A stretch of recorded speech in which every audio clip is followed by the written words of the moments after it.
And a good morning here to all of you, wherever you are, here on Wake Up Call with Dan Tortora, where sports truly meets that thing called life.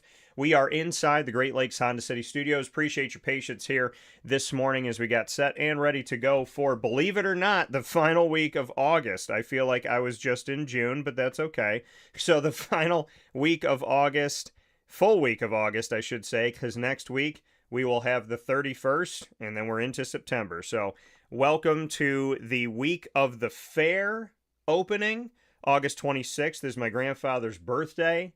It's also the birthday of my friend James. So there's a lot of great stuff coming up this week, and I look forward to sharing in these beautiful moments with each and every single one of you. I hope you're having a wonderful start to your week. If you're having a rough start to your week, we're going to make it better. And if you're having a great start to your week, well, we're going to keep it rocking and rolling. So I appreciate y'all. Thank y'all for being here inside these Great Lakes Honda City Studios. We're up and down the East Coast, the Midwest, the West Coast, and all around the globe on Wake Up Call with Dan Tortora here on YouTube.com and Facebook.com, both /WakeUpCallDT, and on WakeUpCallDT.mixlr.com for live internet streaming radio. So however you're connected with the show, I thank you for being here with us, spending some time with us, and always for your support and your love. I cannot thank you enough. You know, you never know where somebody's at in life. A smile or somebody looking happy, and maybe they're miserable. Maybe somebody going to work today is just going through it, and you never, ever know how somebody's day is truly going or how somebody truly is. So I will say to you, before I say anything else this morning, be compassionate, be kind, be loving, and please, please, please, please, please, treat people the way that you want to be treated, and just be good to each other and kind to each other, because you never know what's going on in somebody's world. And I'm just wanting the best for each and every single one of you, truly. So I hope you're having a good morning. I hope you're staying safe. I hope you're being well. And I just want the best for you. So wherever you're at in life, know that you have support, you have love, and you got a friend in me from afar, because I'll always be praying for you, because that's what we do. So with that being said, we are here inside of MonPazPopcorn.com's What's Poppin'. And with that, we have a Murph Monday. Murph joins me every Monday. Brendan Murphy, fellow Marywood alum. And for many years, him and I have been starting off your week here on Wake Up Call. Today, we'll have a lot of topics that are centered on the NFL world, as well as college football and collegiate athletics. We're going to have some conversations where I am sure we're going to be passionate, because there's some weird stuff going on in sports right now. So we will definitely get into a lot of different things. But before anything else, it is important to say hello and see how the man's doing. Murph, what's up? What's going on, my friend? Kind of body still recovering. Had a really close friend's wedding on Saturday, so um, Jake and Bria want to give them a little shout out and congratulations as well. Um, Body definitely still recovering. It was a very fun night, but it took a toll. Yeah. So we're still recovering from that, but we're doing pretty good. It was well worth it to see, two of my best friends in the world getting, officially put the rings on each other. So it was pretty cool. Yeah, and congratulations to them. And I got to see a picture of the wedding. So obviously, many congratulations to anybody finding love, especially finding love in this crazy big old world. So it's not an easy thing to do. So for those of you that have found it, my best to want each and every single one of you, and specifically, give me their names again, Murph. Jake and Bria.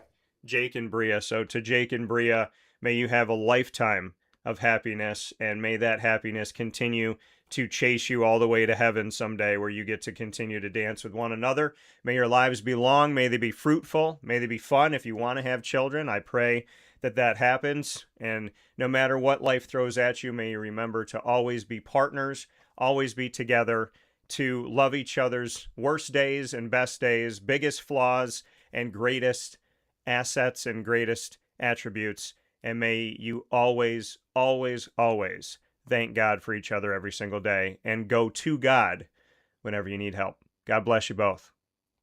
So, with that being said, I'm happy to be here with Murph. I'm happy to be here with each and every single one of you. And I'm going to, for Jacob Bria, do a little name, Father, the Son, and the Holy Spirit. Amen. To make sure that that prayer in Jesus' name gets up to the right person. So God bless you all. And it's now time to talk about some sports and have some fun. As you know, it's where sports meets life. So why not start things off with a prayer Mm-hmm. for a beautiful, wonderful couple, and hope the best for them always. So, with that being said, as we look at a lot of different things that are happening in this wonderful world of sports, it's also a crazy world. It's a confusing world. It's a strange world, Murph. And I Yeah. thought that sports was supposed to be a place where things made sense and, where people can escape and say, okay, you know what? The news is crazy, but at least sports is the place where I can go, where I can know that there's some factual things going on. There's a winner and a loser in a game. And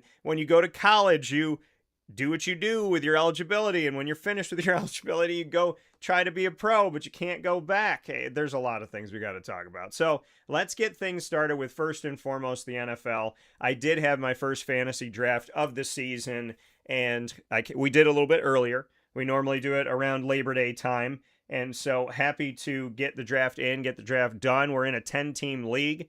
And years ago, when I was talking with businesses about this, they were like, how many people can you get in? And it was like, give us as many people as you can, and let's make these leagues big because we want to make money and we want to make money. And I remember sitting down with businesses saying 10 to 12 teams is all I can give you per league, because it's diluted after that. It doesn't make sense after that. And it's funny because that's what the leagues have been saying to me. Like, we can't have 14, we can't have 16. But it's funny how a, a business that I talked to in the past just wanted bodies so they could sell wings and pizza and, beer and so on, but not understanding that for the preservation of the league long term, to go beyond 12 teams in a league is to really kind of do a disservice to the people that are playing in the league. So, Murph, I'd love to get your thoughts, because 10 to 12 feels like the sweet spot, and that's where I keep all my leagues for the most part.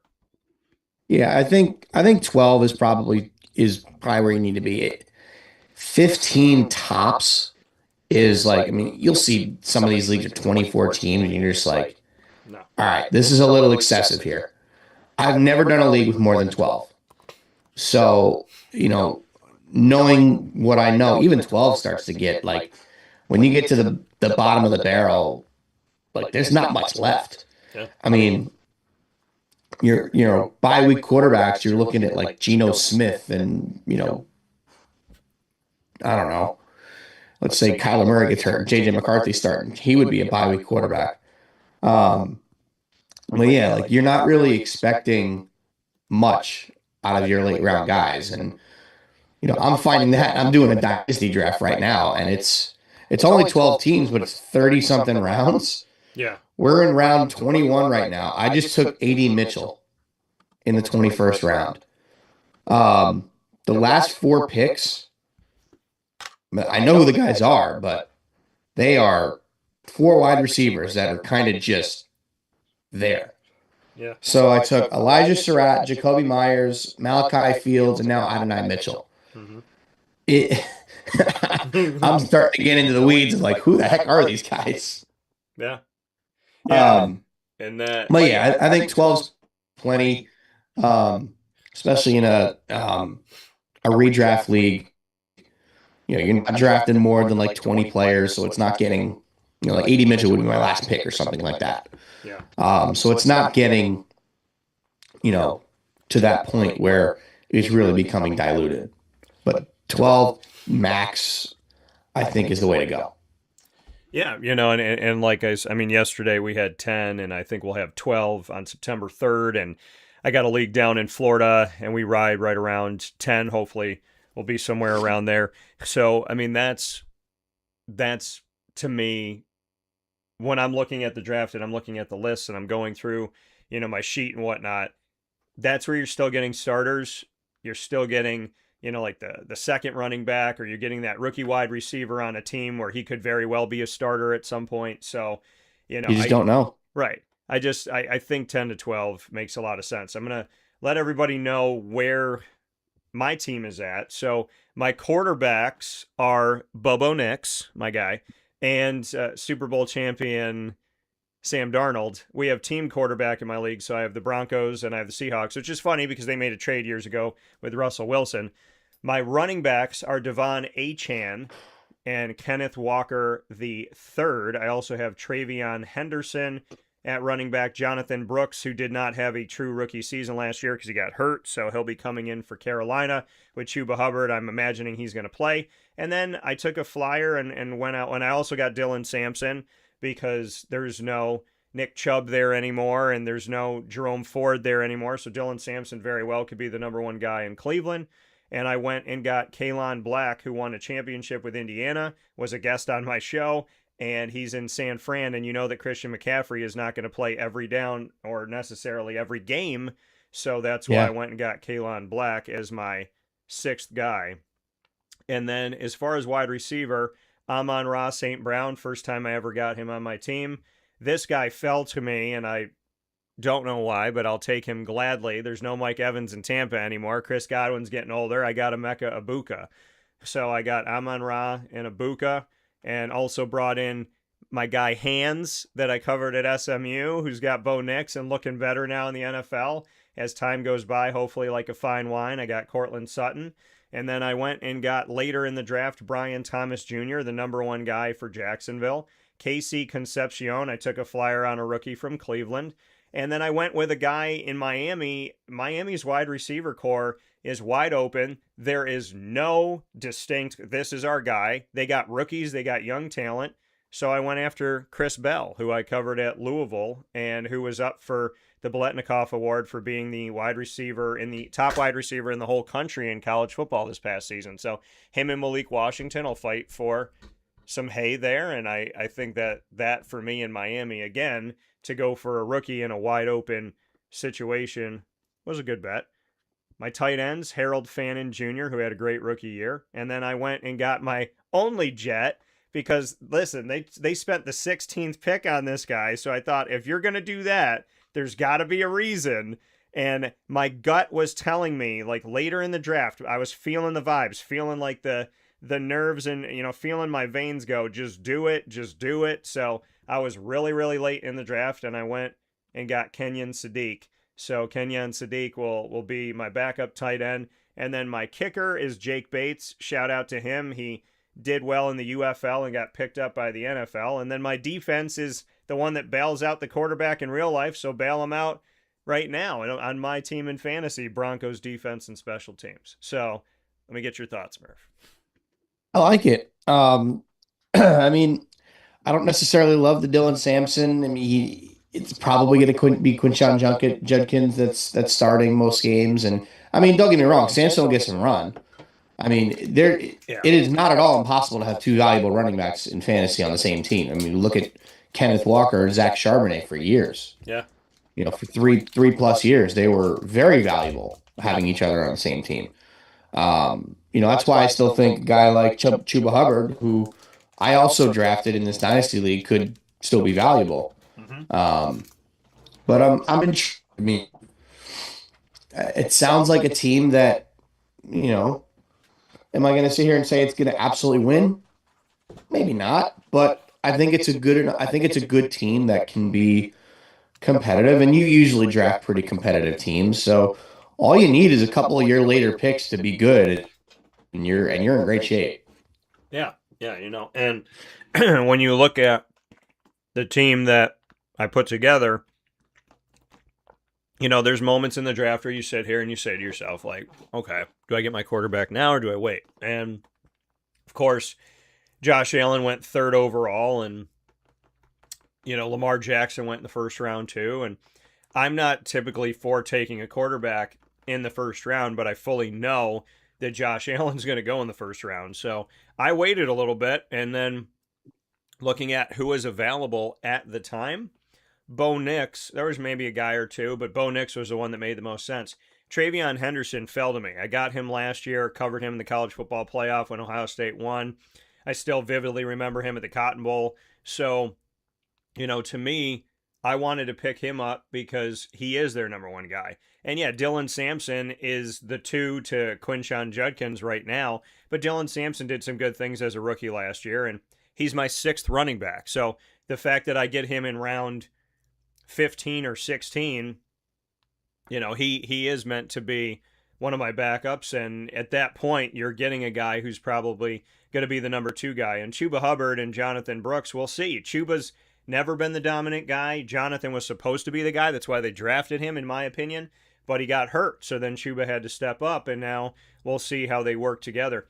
Casey Concepcion, I mean, somebody in Cleveland's got to catch the football. And they went and drafted a couple rookies. They got Denzel Boston as well. And so we'll see what's going to, who, as I tell people all the time, every quarterback has their guy. So if Deshaun Watson's out there, then maybe the guy is Boston.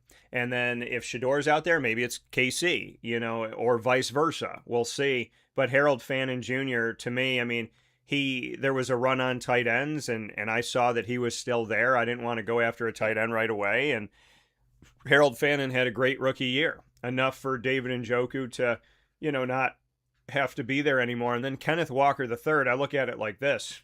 He's in Kansas City now. He's a Super Bowl champion. We already know how good he is. We already know what he's done with Seattle. And now he's with Kansas City, making himself arguably the best running back that the Chiefs have had in maybe a decade, at least half a decade. So that's how I look at it. But what I love about getting to do what I do, and I told my dad about this, is that I can now look at rosters in the NFL and say, I covered that team, I covered that player, I interviewed that player. There was a bunch of times yesterday where somebody gets drafted and I'm like, that guy's been on the show, that guy's been on the show. I covered Kenyon Sadiq at the Orange Bowl. Kalen Black and I spoke man-to-man in the college football playoffs. So I think more than anything else, Murph, is that fantasy football to me in the NFL and really just the sports world comes to life more so for me because God has given me the great blessing and the great honor of being able to actually talk to these people and not just draft them. Yeah, for sure. Because you get to know these guys on more personal level. So, especially the ones that have been on the show that personally, it makes you more excited to take them. And, honestly, since you have so many, it's like you have it's like someone drafting a player from their favorite team, but you actually know them personally. Yeah. So, you got obviously more of them, but you've also got, some background on some of these guys that the average fan wouldn't necessarily know. So that always, makes it pretty cool. Their work ethic, all this, that, and the other. So I think it's cool. If I was in your shoes, I'd probably draft a few of those guys too. And be excited to do so. Yeah, and I mean it always comes down to, who do I think is going to help the team? Ultimately who's going to help me. I don't go straight Jaguars, I don't go straight Cowboys. I don't, just I like that guy or I think that guy's cool. To me it's about taking a flyer sometimes, or I mean really looking at it and saying, like, I defended Bo Nix. I predicted where he was going to get drafted, who he's going to get drafted by.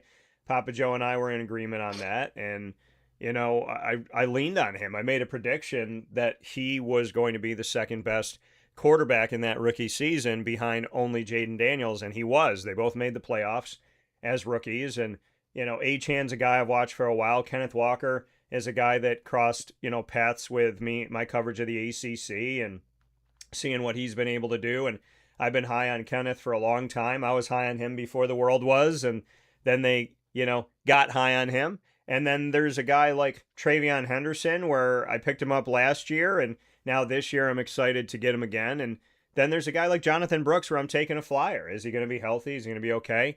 Chris Bell from, the Miami Dolphins. I know it's a wide open receiving core, but will he be the guy? Kalen Black's, again, somebody's going to get the ball besides Christian McCaffrey.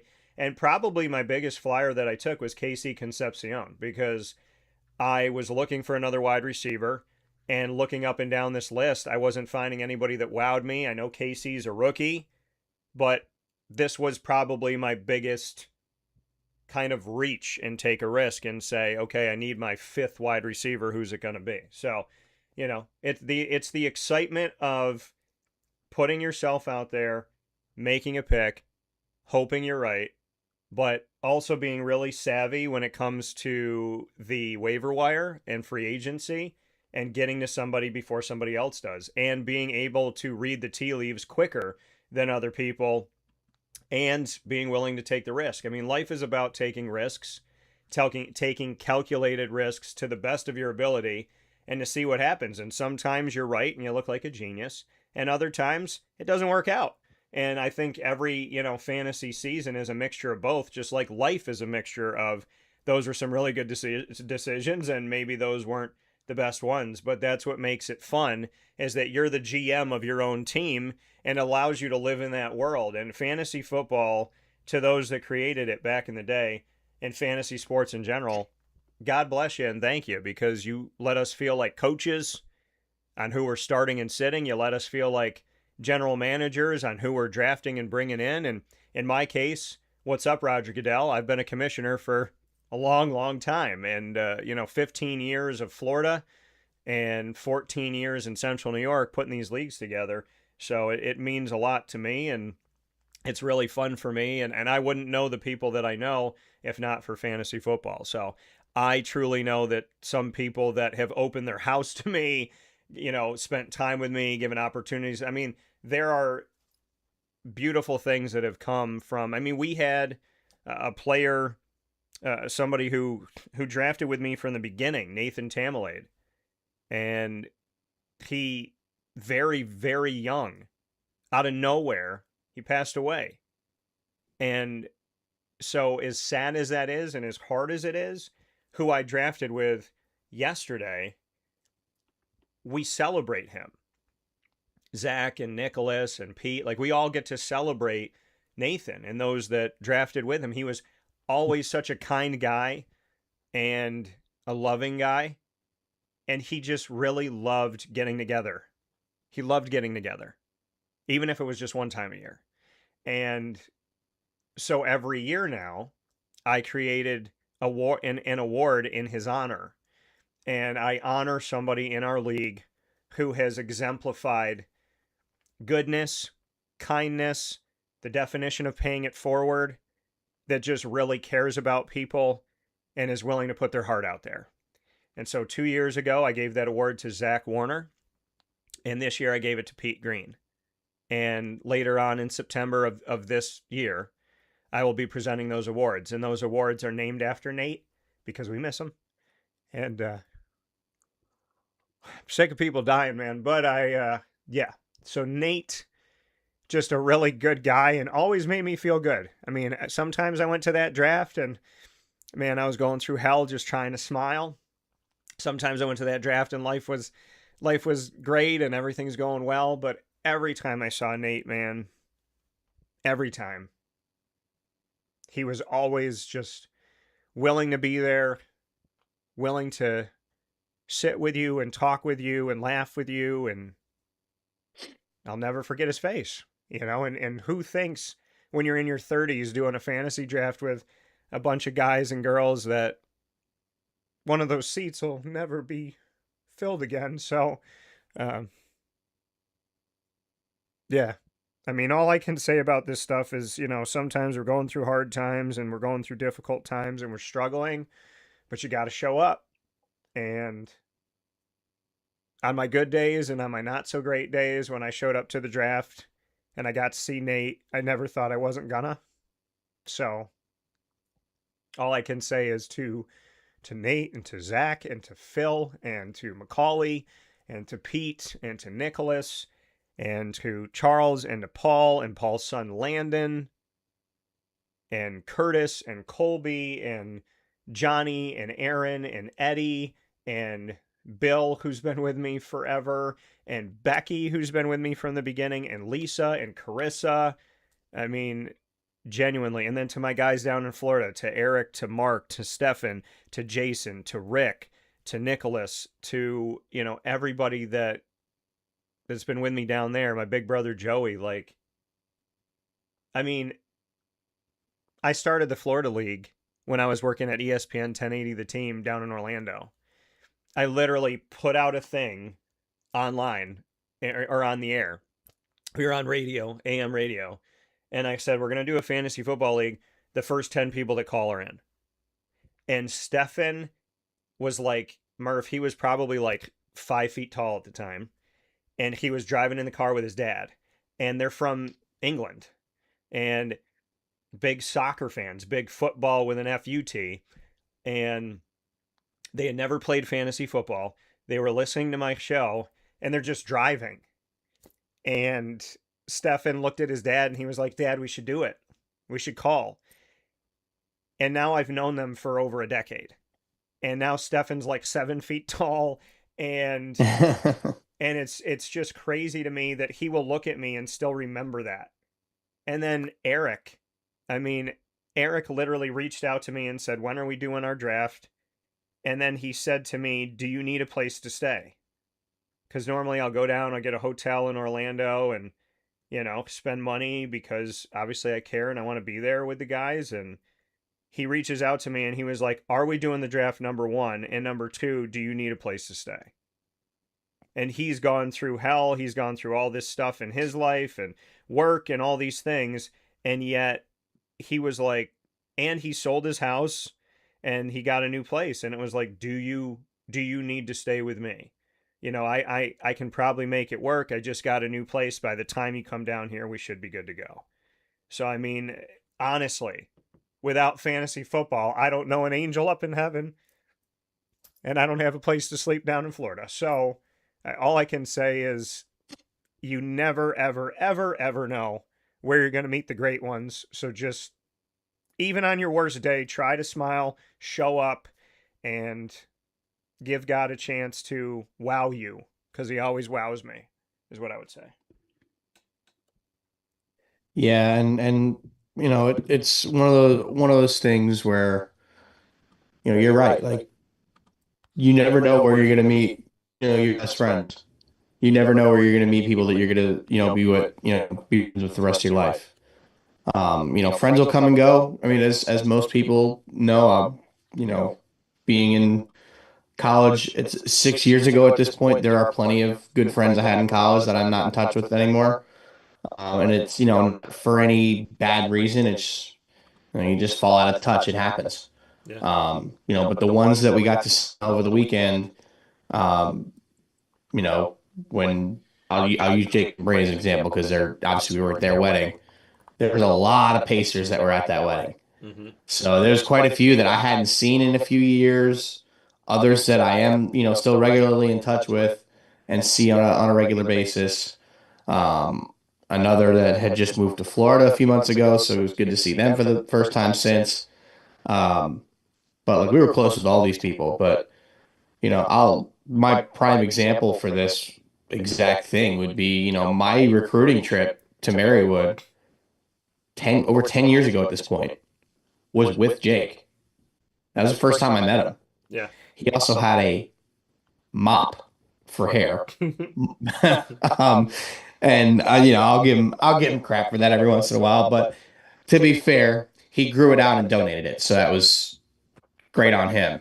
But like even meeting him and then really getting close with him over the years, and he was somebody that got kind of screwed when COVID happened because he was probably going to be picked in the MLB draft, and then they shortened the draft to 5 rounds, and now they shortened it permanently to 20 rounds. So obviously he never got drafted. However, had COVID never happened and he would have gotten drafted, he never would have met his wife. Yeah. Because he met his wife the next year. So, ultimately, everything happens for a reason. You don't know when you're going to meet these people. So, for his sake, he's glad he stayed in school an extra year because he wouldn't have met his wife if he didn't. Yeah, and that's how life is, man. It's like we look up at God and say, why did you let this happen? Why is this door shut? Why is this road closed? And then he looks back at you and he goes, because I need you to be here, or I need you to be over there.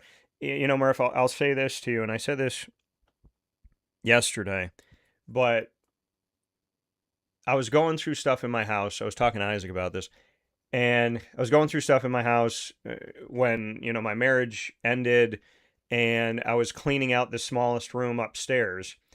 And so I'm going through the room and I find this box. It's a cardboard box. I have no idea what it is. I don't know who it belongs to. I don't know if it's hers. Is it mine? Was it a wedding gift? Was it something? I have no idea. So I open up the box and there's styrofoam. Take out the styrofoam. There's plastic. So this thing's like never been touched. I don't even know if it's been open. If it was open, it was put back like it was never open before. And it's a cross. And I flip it over. The cross has beautiful raised flowers on it, and it has a Bible verse. And the Bible verse is Psalm 46:10. It says, "Be still and know that I am God." I took a nail, put it up on the wall in that room, and I've literally looked at it and probably touched it once a day for 2-3 years now. That prayer right now has never meant more to me, and I feel God. I feel God saying to me, that's the prayer. That's the prayer. Focus. This is what I need you to, like, I need you to focus. I need you to live that. Be still and know that I am God. Be still. Trust me. You don't have to play me. I'll play me. I got me. I'm God. You stay. Let me work. And genuinely, 2 or 3 years ago. And now I feel him saying to me, like, I gave you this prayer years ago so that you could use it now. I mean, talk about how beautiful God is. He set me up years ago for this moment. And my gut is telling me everything, you going in there, you finding it, and then all these years going by. This is when I need you to use it. I've called you to this moment. There's a beauty in that.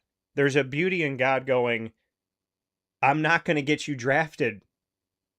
I'm not going to put you in that situation because your wife's over here. And if you go to Major League Baseball, you're not going to meet her. We always talk about the roads we wanted to go down and what could have been, but God will shift you. What do they say? In the Bible it says a man, but I'm a firm believer, folks, because men were writing the Bible, that it's a man or a woman. But it's the notion. Well, back then at the time, it Right. was that's what they would have meant. But yeah, Right. But it's the notion of a person. A person will make their plans, but God will guide their steps. And that's another prayer that came up to me recently. Like, I will make my plans. I'll tell God this is what I want to do, but he will guide your steps. So you say, hey, God, this is what I want. This is who I want. This is where I want to be. This is what I want to do. And I'm going this way. And he'll go, I'll get you there, but we're going to take a detour. We're going to take a U-turn. We're going to get in traffic. The car's going to break down. You're going to have to get AAA. But if we didn't take the detour, if we didn't take the U-turn, if we didn't get caught in traffic and your car didn't break down, I wouldn't have gotten you there when you were supposed to be there. So we tell God these are our plans, but he guides the steps.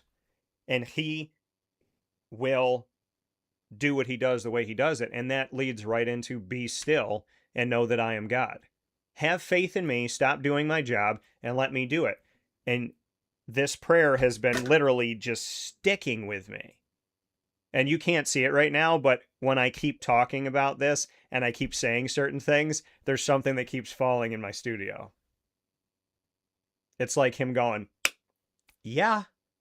So I just think it's funny that you bring up the wedding that you just went to because here is your friend who made his plans and God guided his steps. And if he didn't follow the steps that God gave him, you're not at a wedding this weekend. Yeah. I mean, you are 1,000% right. And, it brought someone into his life that he needed. Because when he met her, it was, I don't remember exactly how long, but a few months out of a very toxic relationship. And, she was kind of a godsend to him. Yeah. And ever since, I mean, they're basically like mom and dad. with how they are. Because, she's a year younger than him, which she's a year younger than me. But all the other guys that, will come and see them or will go up to the mountain house or whatever, all of them are younger. So like they all kind of look up to them as like mom and dad. So, that's kind of what they've been. And realistically,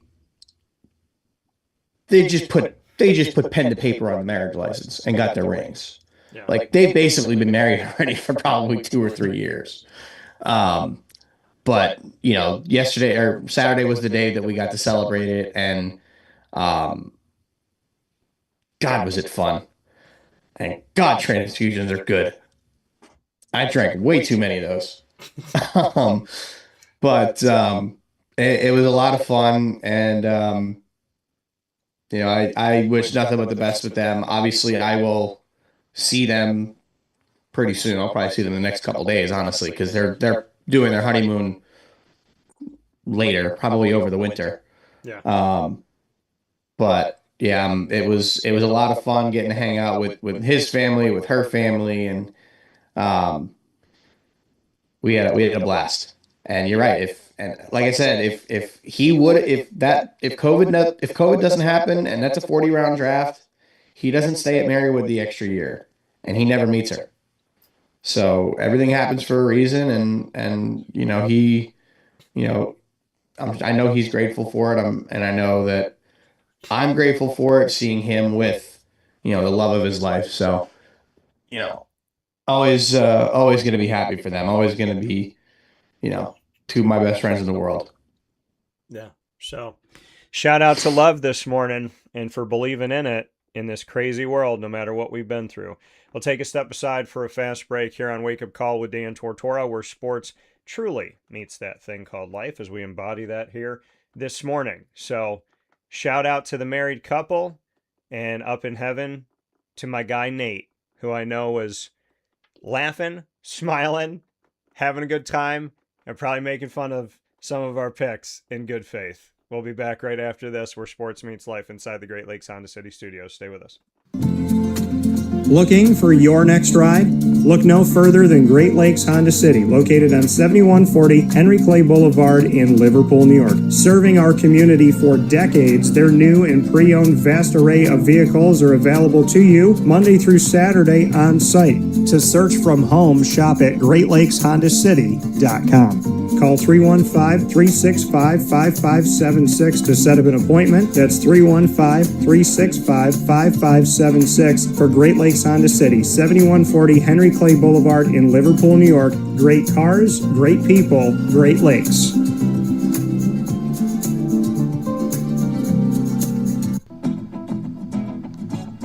Hi, this is Amy from Mother's Cupboard, home of the whole frittata. We are open daily 6 a.m. to 1:30 p.m. For takeout orders, call 315-432-0942 and tune in to Wake Up Call with Dan Tortora for our monthly food challenge, and try our Wake Up Call signature menu item, available 7 days a week. Here at Mother's Cupboard, we are Central New York, and it's our honor to serve you. Ma and Pa's Kettle Corn and Popcorn Factory remind us that every day is worth celebrating at 201 7th North Street in Liverpool, New York. Open Monday through Saturday in-store and always online at maandpaspopcorn.com. Serving our Central New York community and beyond, order anywhere, anytime at maandpaspopcorn.com. Stop in to get a tin at Ma and Pa's on 201 7th North Street in Liverpool, New York to get your half-price refills for the rest of your life. Come to Ma and Pa's for your holiday gift giving for family, friends, employees, and clients. And remember, for fundraising and events, to call 315-450-6272. That's 315-450-6272. Ma and Pa's Kettle Corn and Popcorn Factory. How corny are you? This is Jimmer Sikowski, owner-operator of Chick-fil-A Cicero, 7916 Brewerton Road in Cicero, right in front of the Home Depot. I had a deep feeling that God wanted me to do something bigger with my life and to help people, help others. I kept putting Chick-fil-A in my life, and I realized as I was going through the franchise selection process that positively impacting the lives of others was really core to what we do here at Chick-fil-A. First of all, it starts with the food. The food is brought in fresh daily. We bring in local produce. We prepare to order in the kitchen. We hand bread our chicken. We hand spin our milkshakes. It's great food. It doesn't taste like fast food. I think the second thing is the way people feel when they come in a Chick-fil-A restaurant. It's different. We try to treat people with intentional kindness here, which is very different and deeper than good customer service. And so I think it feels remarkable for most people to come in a Chick-fil-A restaurant. And then lastly, the impact that we try to have in the community is very different. It's a big part of the expectation of every operator of a Chick-fil-A restaurant is that they're actively engaged in their community, they're a leader in the community, and they're making a difference. When they realize that what we're striving to do is to shine a little light in their life, that's a very, very different experience than you will have at any other quick service restaurant. And it's that remarkable experience that I think people will emotionally connect with.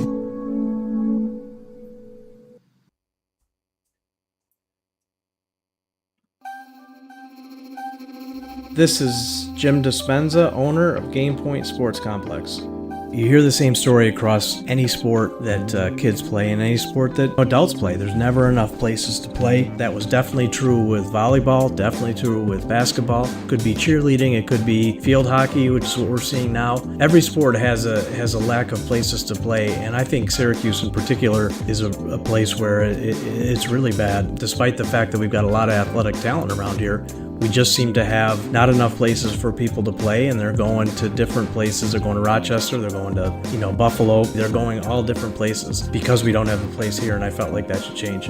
This was a long project from planning all the way through execution to opening the doors. A lot of work went into it, obviously, a lot of money, a lot of resources, and the dream always was kids being in the gym, having a good time. I've always felt like sports is the most unfiltered joy that you can observe with people, that people can experience, because it is fun, it is a sense of accomplishment, it's all of that wrapped into one thing. And so watching kids going up and down the court with big smiles on their faces has been just amazing experience. I'm looking forward to years to come of that same thing. We've taken the time to invest in multiple sports, and then what we're finding is the mere fact that we have a large, clean, well-lit space has opened a lot more doors for us beyond basketball, volleyball, pickleball. Now we're having some interest from cheerleading. We've got girls field hockey coming in, and then also there's quite a bit of room for spectators. We've got bleachers, we've got benches, we've got a concession lounge where people can get food and drinks. We're going to have multiple sports going at the same time, using every square inch of this place for what it was conceived for, which is basically people to come in, have a good time in the sport that they prefer.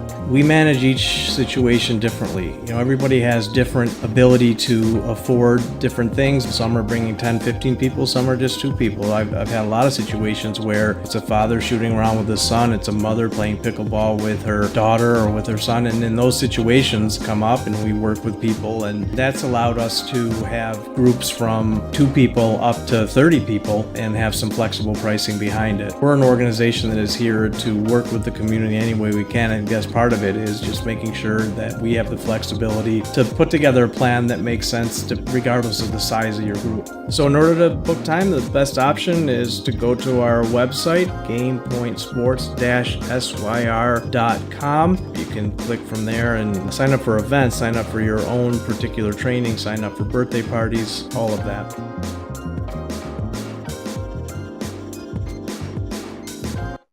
And welcome back here to Wake Up Call with Dan Tortora inside the Great Lakes Honda City Studios. Great Lakes Honda City coming to you on 7140 Henry Clay Boulevard in Liverpool, New York. Great Lakes Honda City wants to see you Monday through Saturday for sales and service.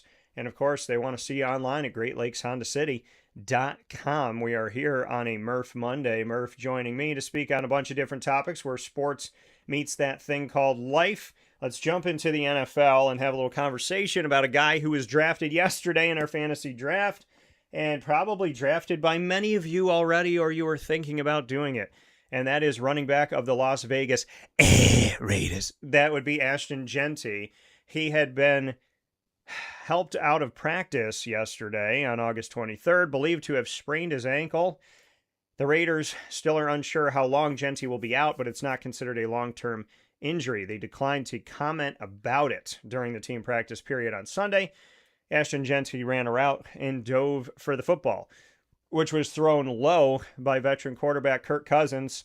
Jensen, there's going to be fans like, it's Kirk's fault. So, like, you already know that's going to happen. So, Jeanty landed awkwardly on the turf grass inside the practice facility, stayed on the ground before being helped off the field by athletic trainers. As he was being helped off, he couldn't put pressure on his right leg. His teammates took a knee, said a prayer after Jeanty exited the field. Rookie running back Mike Washington Jr., who has sat in this studio next to me multiple times because he's from Central New York and played for the CNS North Stars, who I feature every month at Willow Rock. He took the first team reps for the remainder of practice. He had a strong training camp and was alternating starting reps with Jeanty even before the injury. So it's great news for Mike Washington Jr. It's sad news for Ashton Jeanty. The hopeful news is that this isn't a long-term thing and that this isn't something that's going to nag him. But, you know, Murph, this stuff happens in practice. I still remember Jamal Anderson. I think it was like the year after the NFL title game between the Falcons and the Broncos, that because they were doing the Dirty Bird, and Jamal Anderson went to practice and he stuck his cleat in the turf, I think, to make a move. And his cleat got stuck, so his knee went one way and his leg went the other way. Like his body, he went to go one way, his leg said no because his foot was there, and he ended up tearing his ACL. So, you know, I mean, this is stuff that's unfortunate. It happens in practice. I hope people don't make T-shirts that say it's all Kirk's fault, but I'd love to get your thoughts on this because these are the unfortunate things that literally happened. Like I drafted Jerick McKinnon and we were finishing up the draft. I was wiping off the board at the Wildcat years ago and we looked up and it said Jerick McKinnon tears ACL out for the season. So, I mean, these injuries happen in practice. They happen in preseason games. They happen, you know, sometimes just in freak ways. So I'd love to get your thoughts on this because this is a simple pass thrown low, and here we are with Ashton Jeanty hoping that he's going to be okay. Yeah, it's luckily, knock on wood, it doesn't seem like it's that bad. Huh. You know, but that's a big blow for the Raiders. I mean, he's without question their best player. So, you know, now that you have him, who knows how much time he's going to miss? Because sprained ankles are tricky. Yeah. He might miss 2 weeks. He might miss 2 months. You genuinely don't know. So you almost have to just wait and see how he recovers. And if I'm the Raiders, honestly, I'm not pushing it. You just drafted number 1 overall. You're the worst team in the NFL. Yeah. There's no reason to push him. You're not competing this year. If I'm the Raiders, I'm not letting him play until he's like 100%, which that could be closer to 2 months, and that's okay. But there is no reason to risk your best player on a bum ankle. Yeah. Absolutely none. Yeah.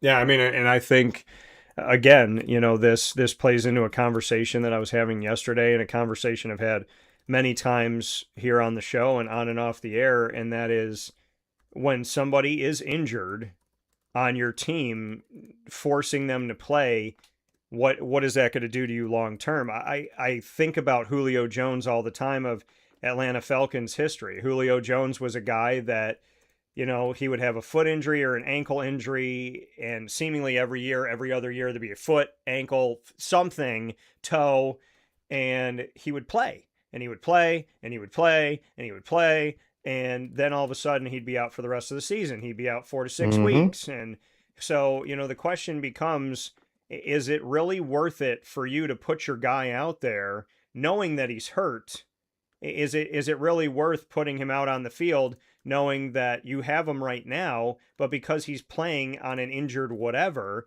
that you're probably going to lose him at some point? And that's something that sticks with me is, just looking at that notion of you don't want to like you want to win here and now, but it's the short-sighted people and it's the long-term looking people. I'm a person that says, okay, if I'm going to do this today, what's that going to look like down the road, right? If I'm going to do something right now, and because sometimes when we're short-sighted, we're thinking, how do I help myself right here in the here and now? But long-term, what's the best thing to do? And it plays into our talk about life before, when we were talking about marriage, we're talking about your friends, talking about be still and know that I am God. What we're doing today is going to affect tomorrow, and we have to be willing to look at that. And playing, it's not just the NFL, it's with anybody. When you play an injured player because they're your star, eventually playing on a bum ankle is going to keep them out at some point. And so do you rest them for 2 to 4 weeks to start the season to make sure that they're fully healthy and ready to go? Or do you force them to play and then they're going to play the rest of the season, Murph, at 60%, 70%, 20%? And, obviously if he's not okay by week 1 and they play him, it's a pretty much given that at some point he's not going to be okay. He's playing a contact sport. I mean, if he was playing tennis on a bum ankle, I'd be concerned. He's playing tennis. He's playing football with a bunch of guys that are going to go right for that ankle now that they know that it's hurt. Oh, for sure. And it's one of those things where they're not, I know they're going to play him. Like, that's just the way it is. But they shouldn't be. There's no reason to rush him back. I get it. Everybody's 0-0. Everybody can compete. If this was the end of the season, they'd shut him down for the last 4 or 5 weeks or so. But it's the beginning of the season. Folks, the Raiders are not going anywhere this year. They are just simply not. So Ashton Jeanty should sit until he is healthy. And who knows if the Raiders are going to do that or not. I don't believe that they are. But if they do, I would give them a ton of credit because it's something that needs to be done more often by teams that aren't that good. Yeah. Like guys get hurt early in the year. It's like, why are you trying to rush them back? I mean, don't get me wrong. If you're in contention, that's a different story. But if you're not very good, like if you're, 2-6 in week 9 after your bye, and you have your best receiver go down with an injury that could easily linger, sprained knee, sprained ankle, just shut him down. Yeah. Shut him down for like 4 or 5 weeks, and then if, 3 or 4 weeks, and if you're still out of it, shut him down for the year. Yeah. Kind of what the Jets did with Garrett Wilson last year. And I'm glad they did it. But I think the Raiders should kind of give Jeanty some time, let him get healthy, and we'll see what happens. We'll see what happens come week 3, week 4. Yeah. Yeah, I think we definitely need to. I mean, we got to pay attention to this. This is important. I mean, this is one of your star guys. I mean, this is a star guy for you. I mean, yeah, you just drafted number 1 overall, but Murph brought up a great point. I mean, let's be real about this. This is something where you're the worst team in the NFL. You got the number 1 pick. Okay, you got a high draft pick last year, which is why you got Jeanty. You got the number 1 pick this year, which is why you got Fernando Mendoza. So you're a team that's struggling. You're a team that is trying to find its footing and find its way. And that's all well and good. And now we have to figure out where you're going to go from here. You got to be really smart with the talent that you have because you don't want to lose this talent, especially when you've just gained it. So that's really, really important. And hopefully things will work out. But it leads me into another question. And I know that this question isn't directly to what we're talking about right now, because obviously this is something that happened in practice. But the question that I've posed to people on X, the former Twitter, for them to vote in, and they've already started voting, should NFL starters play in preseason games at all? I'd love to get your thoughts, Murph. We used to have 4 preseason games. Now we have 3 because we have an extra game in the regular season that counts. So we have 18 NFL weeks, 17 games. Everybody gets 1 bye week. We had 4 preseason games. With the addition of the 17th game, we got rid of a preseason game. So the question becomes 3 games, 4 games, however many preseason games there are. If you know who your starters are at quarterback, running back, D tackle, whoever it may be, I mean, guys are trying to make teams in the preseason.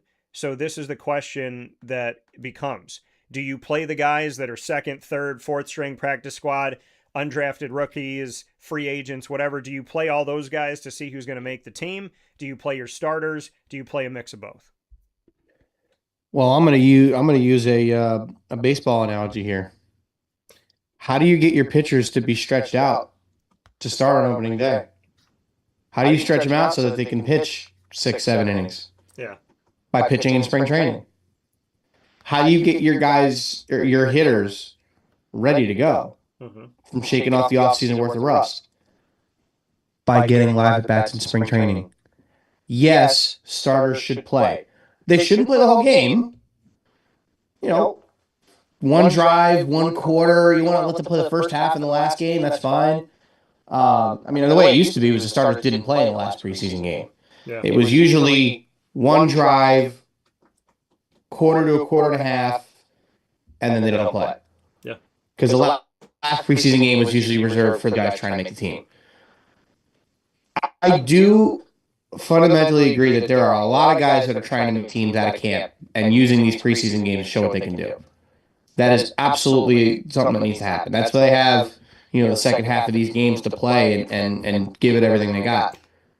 But how do you expect starters to start the season strong if they're not getting live reps? Yeah.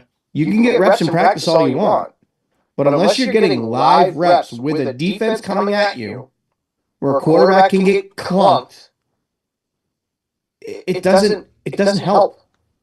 It doesn't. There's a reason why Aaron Rodgers was a notoriously slow starter in his last few years with the Packers. It's because he didn't play in the preseason. Not every quarterback's going to play. Not every running back's going to play. That's okay. Some of these guys want to play. Some of these guys don't. Yeah, and that's fine. If your quarterback was coming off a year where he maybe wasn't the healthiest in the world, and he wants to just go through practice and kind of, mentor guys on the sidelines in those games, fine. I'm not going to argue with that. Rodgers did it for years. But I do believe starters should be playing because that's the only reason that they shake the rust off. You don't always start the year strong. Some guys do, but it doesn't always happen. So you need to make sure that you have an ability to shake off the rust before the season starts. Yeah. Keep in mind, guys, this is a 6-month layoff. Actually, more than that. If you don't make the playoffs, you're done first week of January. It's almost September. We're talking about an 8 to 9 month layoff. So the only teams that are having less than that are the Seahawks. The only real team that are having a lot less than that is the Seahawks and the Patriots. So, to me, you got to shake the rust off somehow. So I'm all in for these guys to play in the preseason. Now, there's still talk of maybe going to an 18-game schedule over 20 weeks where every team gets 2 byes, which I think would be a good thing. But then you got to drop another preseason game. Yeah. Then, maybe we're talking about they only play in 1 game and then the other game's reserved for the guys trying to make the team. But we'll see. I mean, I believe they should be playing. Some of those guys want to play. Some of those guys don't. I guess it's up to the teams in those cases. But playing in the preseason game, as far as injuries are concerned, it's no different than playing in a regular game. You're just as likely to get hurt in the preseason as you are in the regular season, or the postseason for that matter. So, sure, it's less games that you have to worry about them getting hurt, but they could just as easily get hurt in week 1 in practice versus in the preseason game. So these guys should not be sitting in preseason games for injury reasons. If they are hurt, then they should not play. Nobody's arguing that. Yeah. But if they're 100% healthy, Starters should play in the preseason. Shake off the rust. Yeah, I mean, I look at it like this, and your point is well taken. They should, I mean, obviously you want to shake off the rust and you want to make sure that they're ready to go and ready to play. So you don't want them out there cold and not playing in the preseason. But in the preseason, injuries do happen and injuries can happen. And that's where the conversation comes in of playing somebody in the preseason because of the fact that they could get hurt in a game that doesn't count. So yes, you want to shake the rust off. At the same time, you don't want to put them in harm's way, and so that's something that you look to. I did put up a poll here, and it got voted on immediately, and it's just 100%. I just keep looking at the votes coming in, but no one's voting on the other side. Who would you start at quarterback for the Cleveland Browns if you were the head coach this season? Deshaun Watson or Shedeur Sanders? 100% of people said Shedeur Sanders, and in true Browns fashion, they just announced it's Deshaun Watson. So I'd love to get your thoughts, Murph, about that. Yeah, I saw that come through a little while ago and figured I would wait for you to bring it up. I think that's a mistake. And look, I do not think Shedeur Sanders is an NFL quarterback. I don't. I don't think he's good. So people buying his cards don't. He's not good. However, he's better than Deshaun Watson. Deshaun Watson, that trade and contract is going to go down as probably the worst trade/contract in the history of North American professional sports. Don't get me wrong, Anthony Rendon's contract with the Angels was bad. There's been some bad trades. Yeah. This one takes the cake. Not one, not two, but 3 first-round picks, plus a $200+ million contract fully guaranteed. That is highway robbery, which clearly Deshaun Watson knows a thing or two about slightly being a little bit of a criminal. Good for him. He's going to get his bag. I think his contract is up after this year, and I highly doubt he will be picked up by any other team. He will probably be done after this year. Unless he balls out, which I don't expect, he will probably be done at the NFL after this year. Because the drama that's going to come with him, anywhere he goes, is going to be a lot to handle. Now, like I said, if he goes out and has a good year, maybe he'll go somewhere else and play. Maybe the Browns re-sign him to a much cheaper contract. But who knows? I don't expect that, though. I do expect Shedeur Sanders to be the starting quarterback within the first 5 weeks of the season. I expect the Browns will probably be 0-4 in that time. But I don't think this is a good move out of the Browns. I get it because like you got $40 million a year invested into this guy, so you might as well just play him and just see. Maybe they figure we'll start him, and if he sucks after the first 6 weeks, then we bench him, and then you cut him at the end of the year, and you really only maybe he has one more year in his contract. I'm not 100% sure. And then you cut him, or you let him walk, and whatever the case may be, but. I do genuinely think that Shedeur Sanders should be playing over Deshaun Watson. Do I think he is good? No, I do not. I don't think Shedeur is good. But he's better than the alternative at the moment. But I get why they're going with Deshaun Watson. And it's crazy. Deshaun Watson got the first ever fully guaranteed contract where every single dollar was guaranteed at signing. For a quarterback in NFL history, $230 million. And this was amidst an investigation of him. And keep in mind, he didn't play for like a year and a half as the NFL was going through like a 2-year process of trying to decide what they were going to do with him and if they were going to suspend him and how long they were going to suspend him when he was going from the Texans to the Browns. So the fact that the Browns even reached for this guy, made a deal with the Texans, amidst not knowing when he was going to play or if he was going to play, and then had to wait Mm-hmm. an extended period of time. And then during this extended period of time of not knowing when he was going to play, giving him a fully guaranteed contract of over $200 million, and then waiting again. I mean, in true Cleveland Browns fashion, if anybody's going to take somebody who's got baggage, drama, and then give them way too much money and then not even get to see them on the field, it would be the Cleveland Browns. So 100%. And it's really sad that I say that, but Cleveland Brown fans, am I wrong? So that's Not at all. That's the tough part of this. I do want to make a note here. Two other guys that I'm sad to see are going through injury. Seattle Seahawks rookie safety Bud Clark broke his right ankle Sunday in a 19-16 preseason loss to the Titans. He's going to be out for multiple months, Coach Mike McDonald said.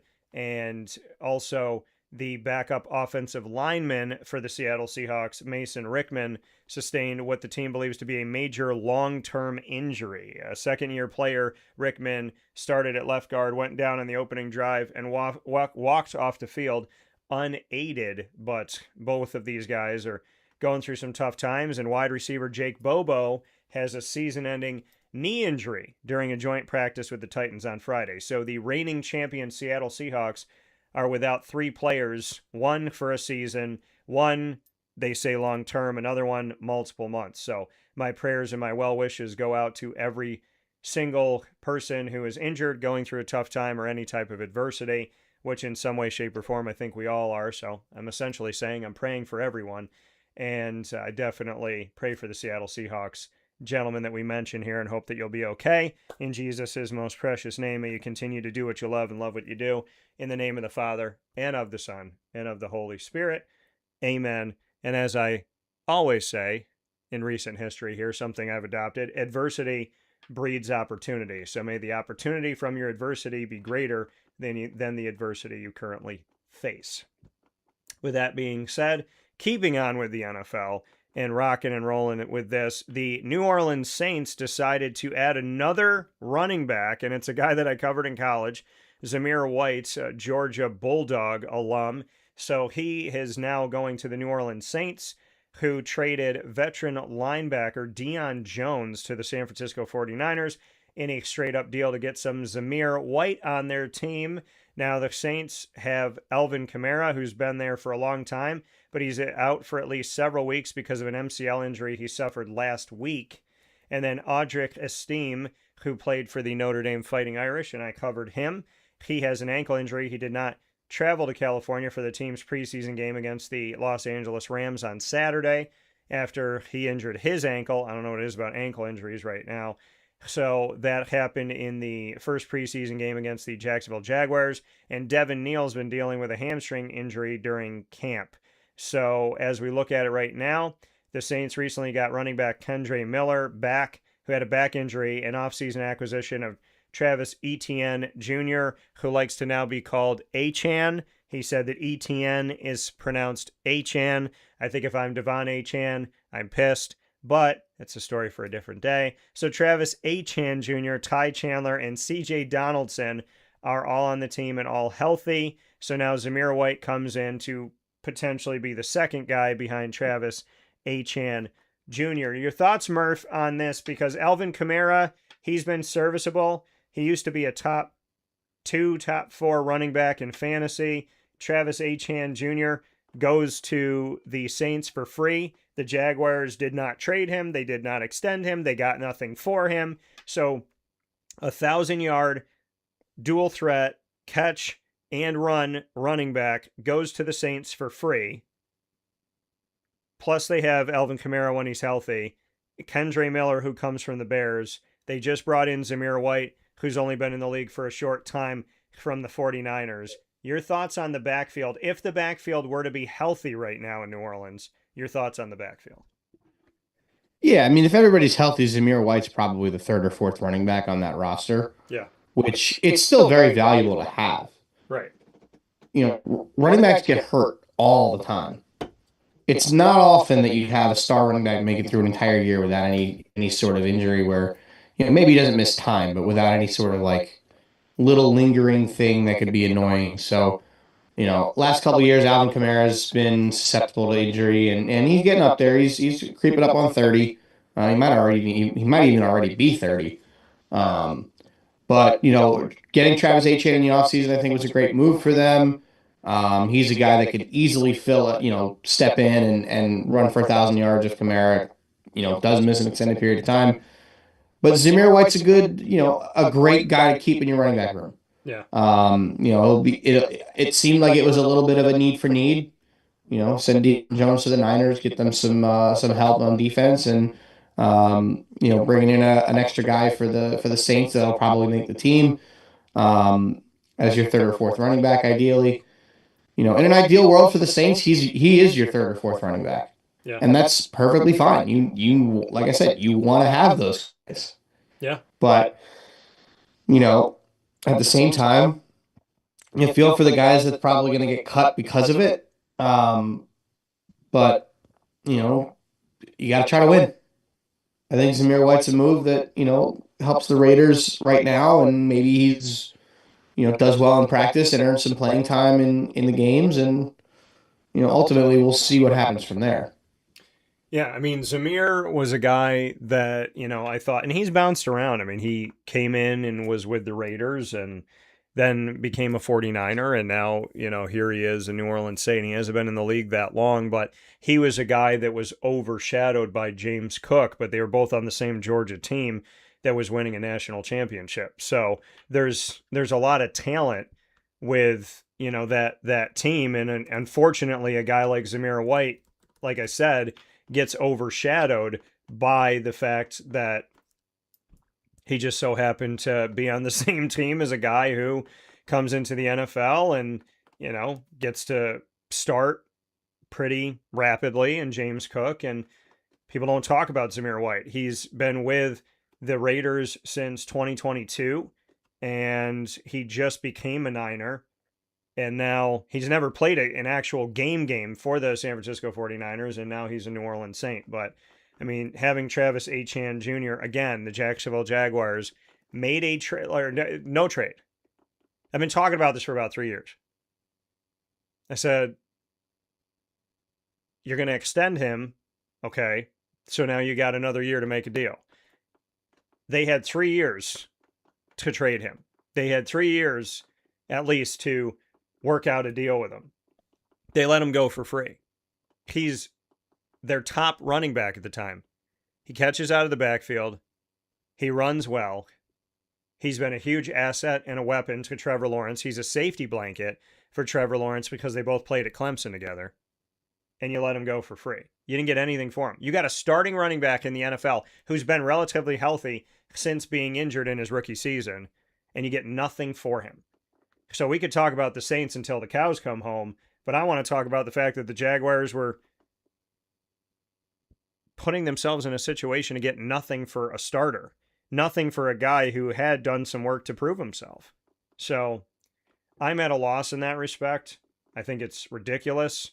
And good on the Saints or anybody to go out there and be like, oh, we can just sign this guy and not have to deal with another team, not have to assume any money that's coming from anybody. We can just pick him up and play him because thank goodness there's a team out here that was dumb enough to let their starter go. So, that to me just makes me scratch my head. Another thing that makes me scratch my head is the unfortunate thing, and this has been happening with NFL players and celebrities and whatnot. CeeDee Lamb's home was burglarized while the Cowboys were at training camp. So, wide receiver CeeDee Lamb's home in Fairview, Texas, burglarized while he was attending camp in Oxnard, California.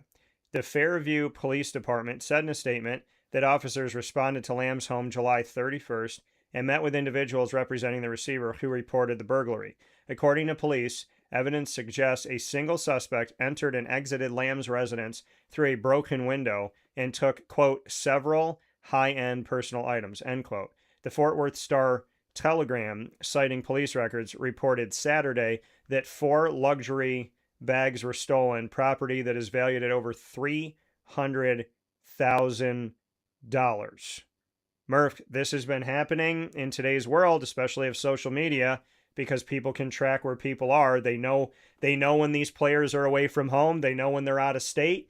And this is not the first time we've heard that these homes have been burglarized. This is something that continues to happen.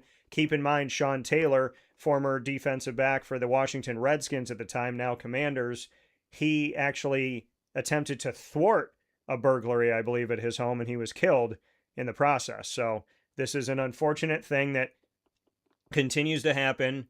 And I think social media and a lot of information out there does not help in situations like this, where, like I said, they know when these players are out of town and they know when to strike, unfortunately.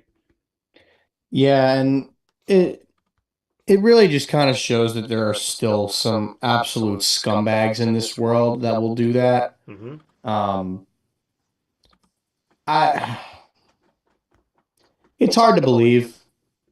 You try to see the best in people, and you try to believe that there's good people out there, and there are. Mm-hmm. Probably 99% of people that you'll meet in this world are good people. But for that 1% that is going to do something as stupid and selfish as this,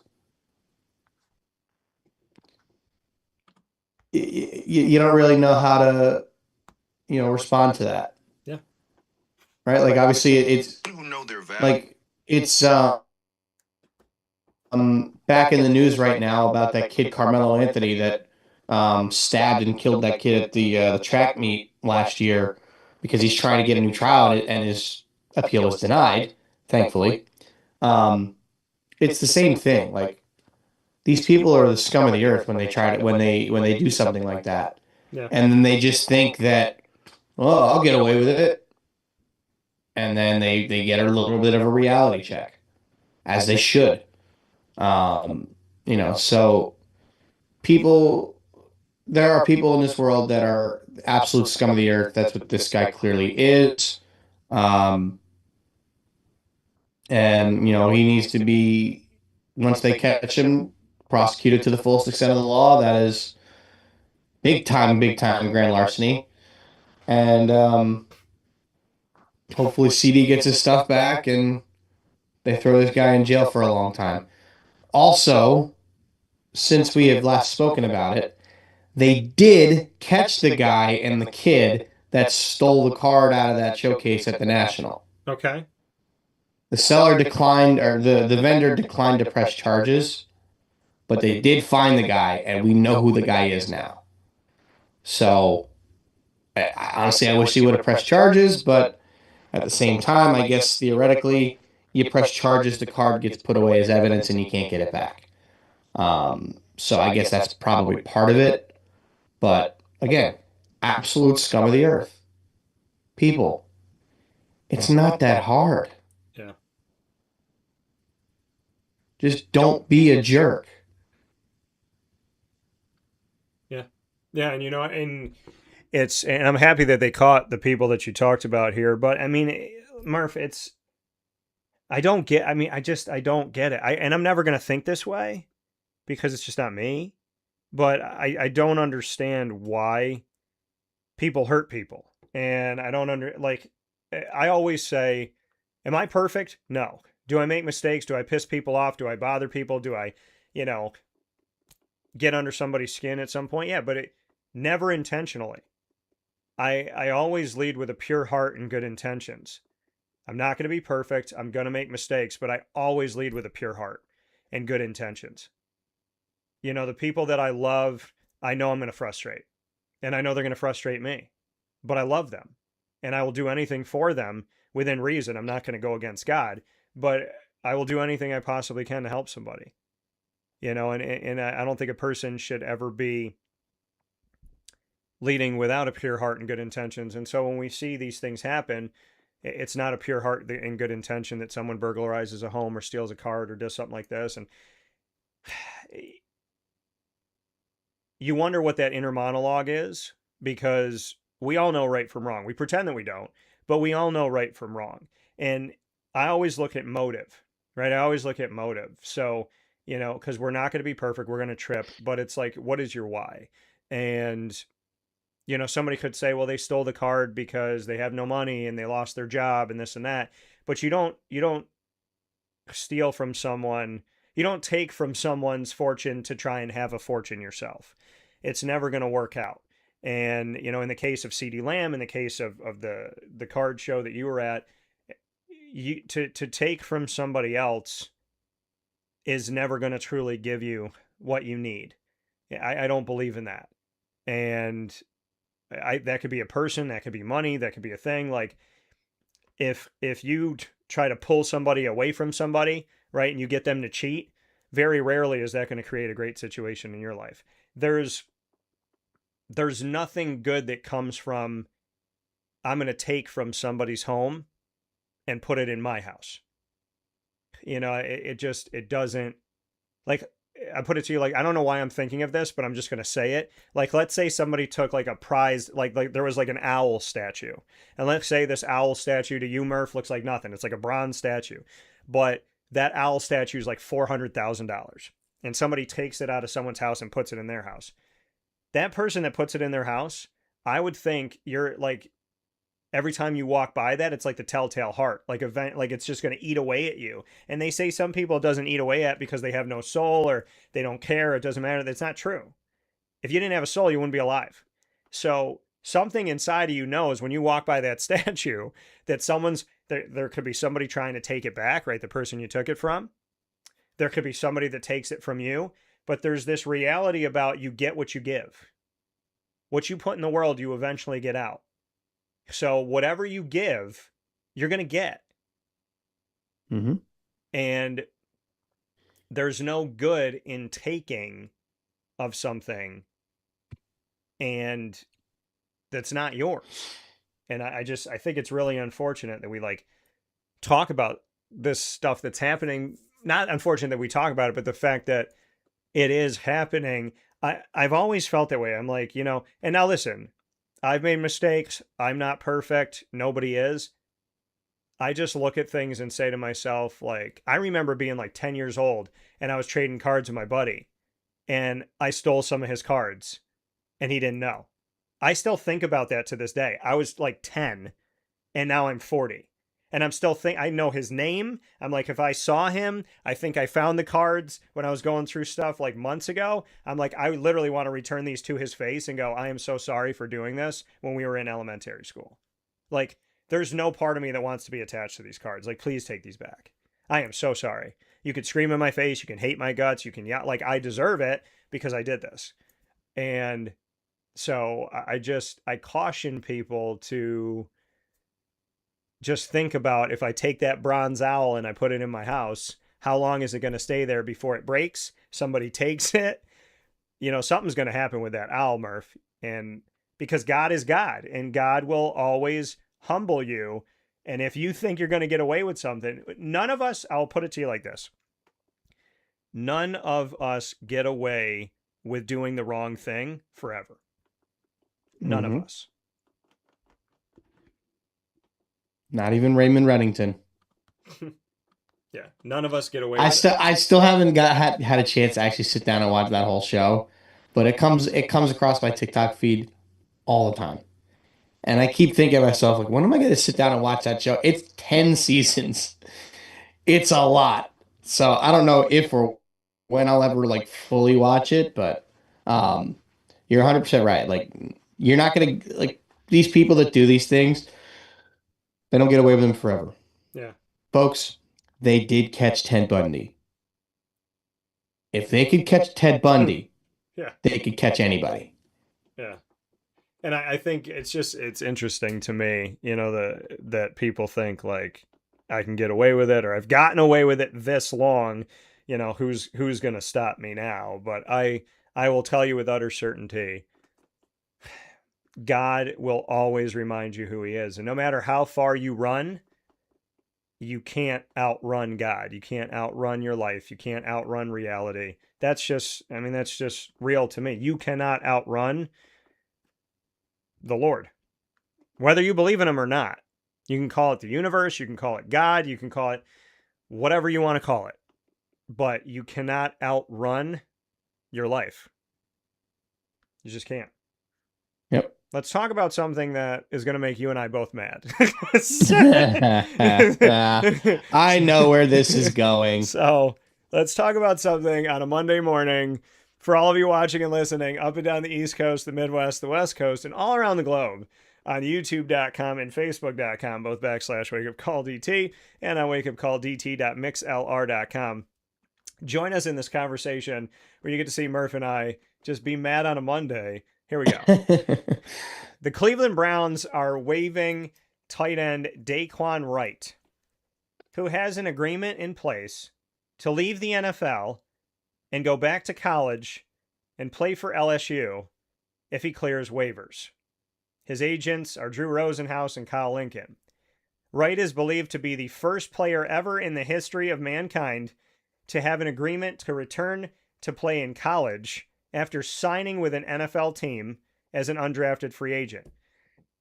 He signed with the Philadelphia Eagles after the 2026 NFL Draft and was claimed on waivers by the Browns on August 11th. He has not appeared in any of Cleveland's first 2 preseason games. He hasn't practiced in more than a week, but he did dress for the Browns' second preseason game against the Buffalo Bills this past Saturday.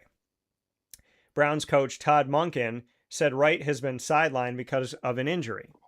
On Wednesday of last week, Wright officially entered the transfer portal after he and a group of athletes who filed a lawsuit in Louisiana were granted a temporary restraining order to return to college for one more season. Todd Monken said when asked about Wright's situation, "Man, isn't that crazy? I don't even know what to say. I wondered why Lane Kiffin reached out to me a week ago. Now I know. I didn't call him back. I guess I should have." End quote. Wright played for Kiffin at Ole Miss in 2024 and 2025. Now Lane Kiffin's at LSU. Last season, Wright had 39 catches at Ole Miss for 635 yards, 5 touchdowns for the Rebels. Wright graduated from high school in 2022, and his collegiate eligibility ended last season. But he filed a lawsuit because he was not included in the NCAA's new rule, the 5-and-5 rule.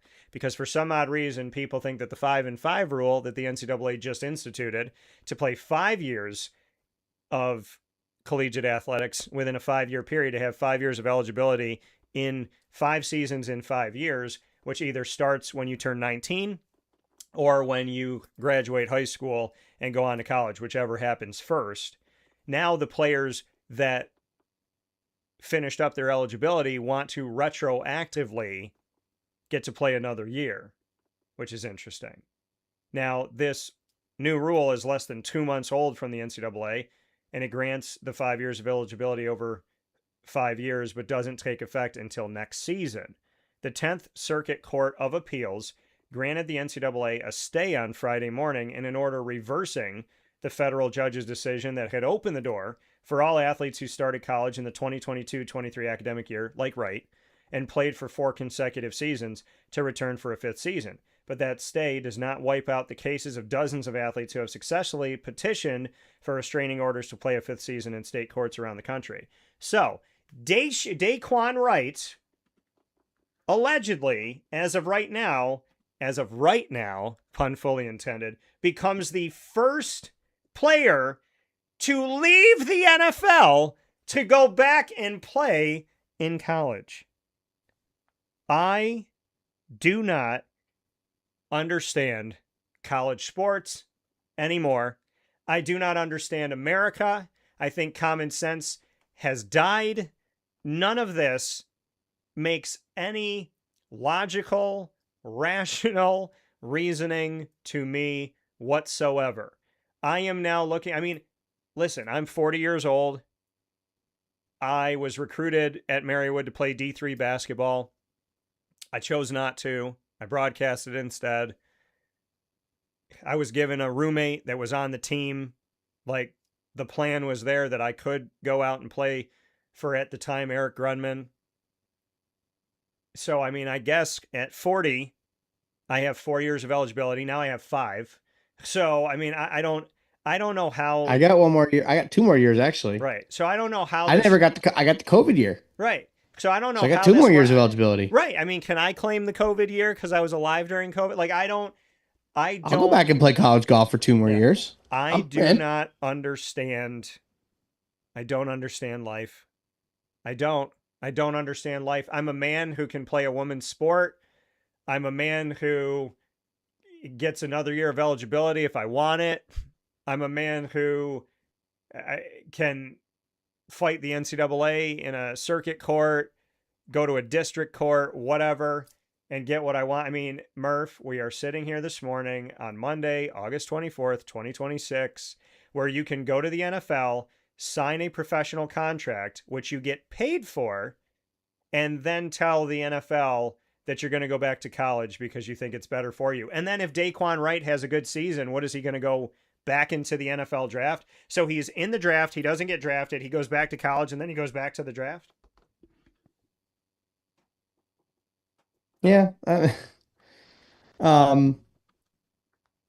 Here's a thing that you're going to be surprised by. I don't totally disagree with this. Okay. I somewhat get it. There are rules in place now. And I believe if I understand the rule correctly, you cannot have been drafted. You must have gone undrafted for this to be a rule that you can have happen. So Diego Pavia is eligible for this. Mm-hmm. There's a non-zero chance we see him go back to college. Yeah. Probably not at Vanderbilt, but who knows? If these guys sign contracts that are non-guaranteed, not guaranteed at all, and they don't make the team, I am okay with them going back and playing college football because they were never officially a professional. If they didn't make the team, you're not a professional player.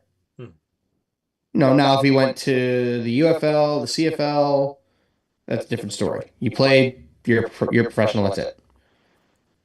I love the rule that college golf has in place and that golf in general has in place. Yeah. That amateurs can play in professional tournaments. Now, they are not allowed to collect a check. Which, to be honest, I do think that rule's a little stupid. Yeah. Because you had players as an amateur win tournaments. I think it was Nick Dunlap that won that tournament a couple years ago at the beginning of the season as an amateur. First amateur to win a tournament since Phil Mickelson.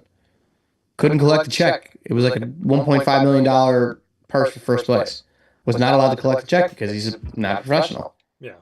So I do think that rule's a little bit outdated and stupid. They can go play in professional tournaments and then go back to college. They can play as an amateur. What I think could work is it is strictly for undrafted players. If you were drafted, you are ineligible for this, period. If you don't make the team, they can play in preseason games.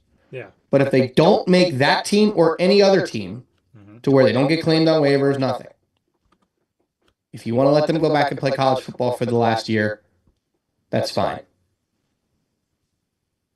Can they? But the reason why you do it with the undrafted route is so that they're still eligible for the draft next year. So they can go back and be drafted. Like Daquan Wright has a great year at LSU. Someone drafts him in round 4. That's perfectly fine. Then he's not allowed to go back to college. But I think that'll kind of get some borderline players to think, do I give the NFL a shot and see what happens? Yeah. Because if it doesn't work, I go back to college. Now, I also think there should somewhat be a rule that you need to go back to the school that you were at. Yeah. Obviously, Daquan Wright is going to... Is it Daquan or is it Traquan? Daquan. Daquan, okay. So obviously Daquan Wright is going to LSU. His former coach at Ole Miss is now at LSU. That one's understandable. But I do firmly believe that these kids should have to go back to the school they were at. If you don't want to go back to that school, you can't play. Yeah. That's my thoughts on it. Yeah. So I think as it stands right now, it's a little bit wonky. Yeah. But I don't totally disagree with it. strictly for the players that don't make the team or aren't going to make the team. Now, I do firmly believe there should be a cutoff point. Maybe, like obviously he's leaving now, Right. a week and a half, 2 weeks before roster cutdowns. I think the deadline should be like this coming Sunday for that, so that they can at least go back to school because college football starts next weekend. Correct? That's week 0. Yeah, I mean it's at the Labor Day end of weekend. it's at the end of August, but I mean Oh to no, it me, is. It's this come. Is it this coming weekend?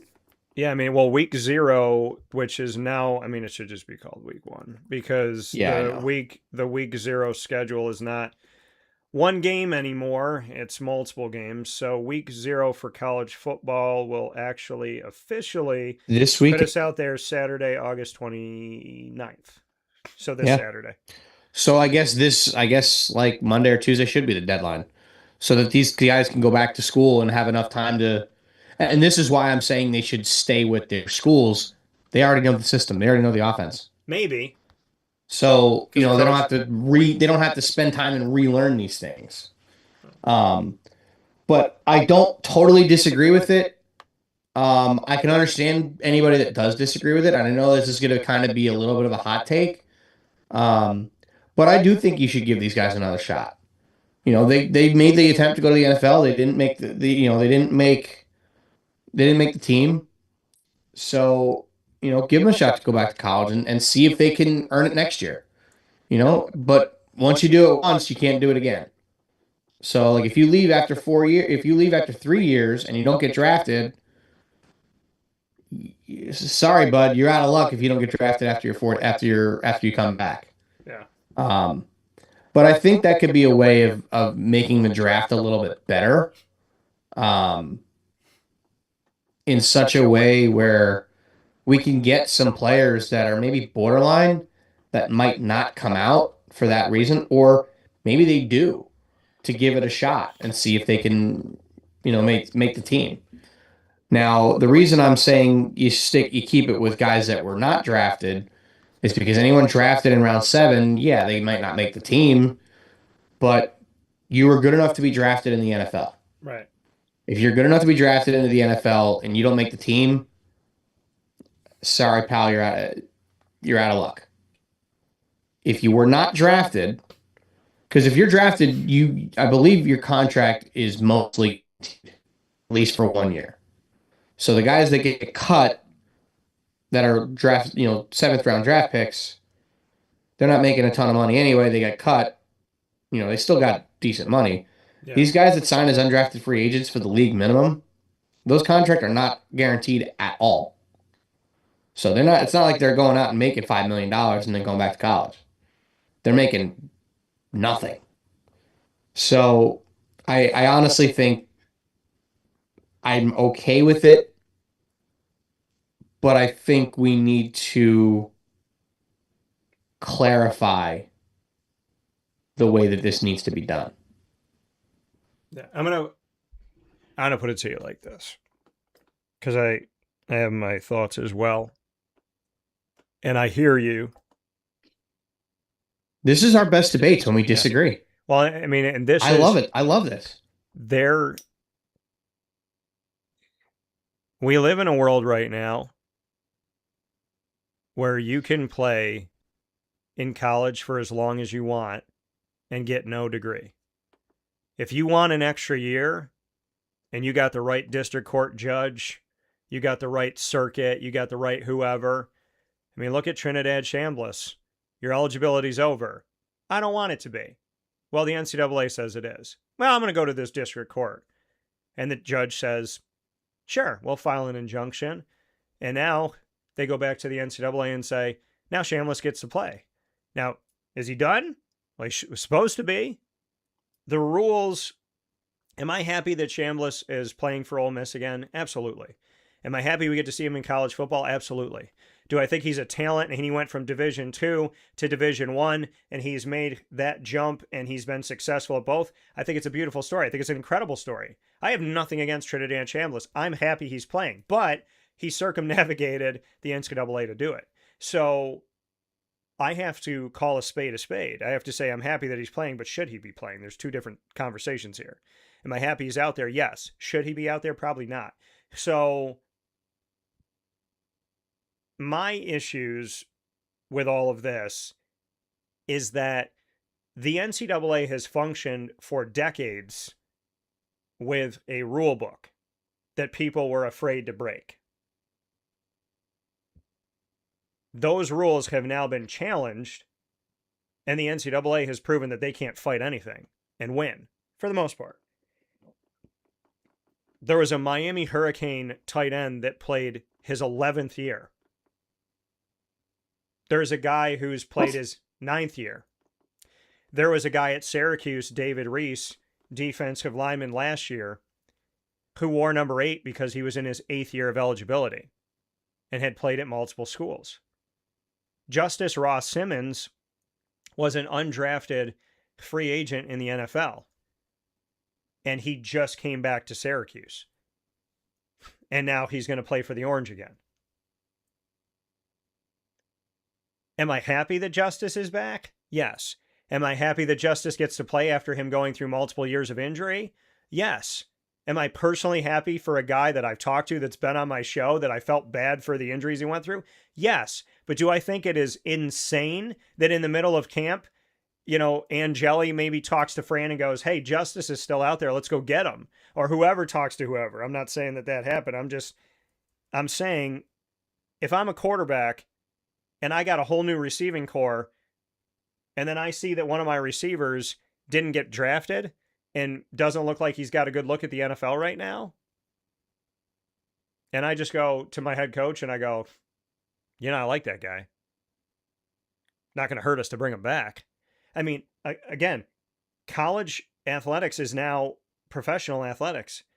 You can go out into free agency and you can take a guy who's working at a grocery store. You can take a guy who's in the NFL. You can take a guy who's making all his money. You can take anybody from anywhere and go, hey, I want to put him back here. Well, they don't have eligibility. Let me take care of that.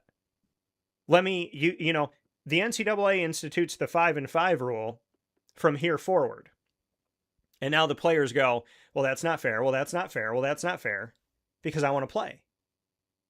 So where do we restrict this? Does Shedeur Sanders play a year in the NFL, make a ton of money, become a starter, and then call his dad and go, I got one more year of eligibility based on this 5-5. I'm going to come back to Colorado, taking everything I learned from the NFL, taking all the money I got from the NFL. I actually think, Dad, without me, you haven't been that good. But if I come back, you're going to be all right. And you know what, Dad? Like I played in the NFL for a year, but now I can come back and help you. And then I can and now maybe I'll get drafted in the first round like we always thought I would. I mean, where do the restrictions come in? Can an NFL starter come back? Can a guy who you sign some contract? If you're on a team and you've been signed, you're getting paid something. So Daquan Wright was being paid something. He got something to be an Eagle. He got something to be a Brown. So for him to say, hey, you know what? I don't like how things are going here in the NFL. I'm just going to go back to college. Well, you can't go back to college. You played 4 seasons. Well, you got that 5-5 rule. Yeah, but that doesn't apply to you. It's not retroactive.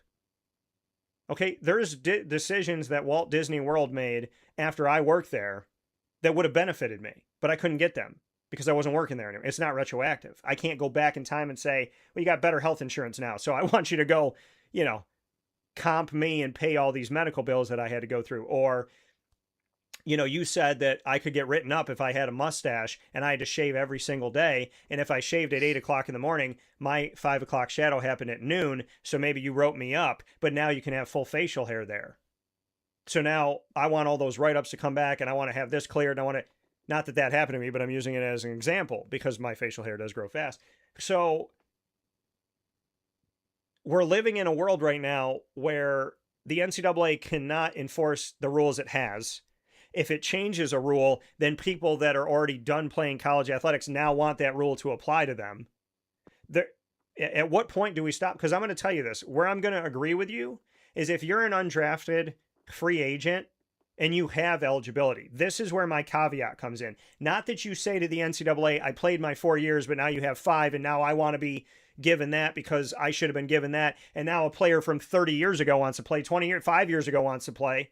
You know, what if not Baker May, but what if Johnny Manziel's like, I didn't play 5 years, so why don't I come back because I've been all over, you know, and I haven't found my home.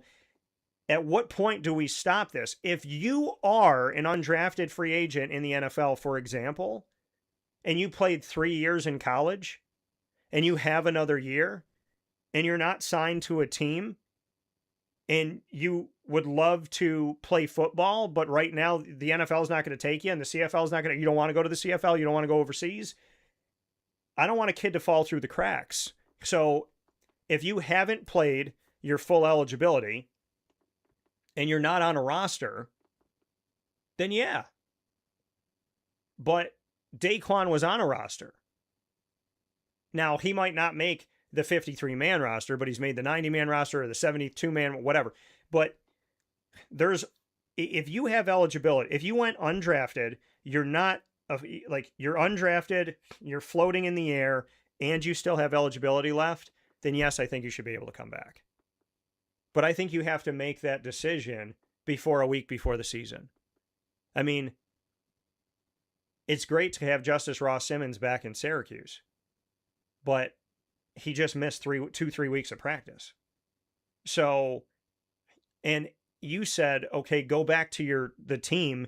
If you're going to go back to play college and you were in the NFL, you have to go back to the team of origin, the team that you were on when you left. Well, Daquan can't say my coach went somewhere else. It doesn't matter. You played for Ole Miss. It doesn't matter that Lane Kiffin went to LSU. You play for Ole Miss. So you got to go back to Ole Miss. There has to be, you can't, I mean, because then there's going to be kids going everywhere. Coaches change teams like underwear. So if you got to go back to your system, well, Lane Kiffin may not be running the same system at LSU. He may have tweaked things. It may not be the same. So do you go back to your coach? Do you go back to your system? Do you go back to the team of origin? There's all of these things that are making this very dirty and murky and confusing and strange. I'm all about kids having the opportunity to continue to play. And there's a lot of guys that go out for the NFL. It happens with Syracuse all the time. And they don't get picked up and they don't make a team and they're just sitting there in the air. Do I think if they have eligibility that they should be able to come back? Yes. But to the guys that have signed with NFL teams and are making money right now and they have the opportunity to play, Daquan Wright had the opportunity, he dressed for a game.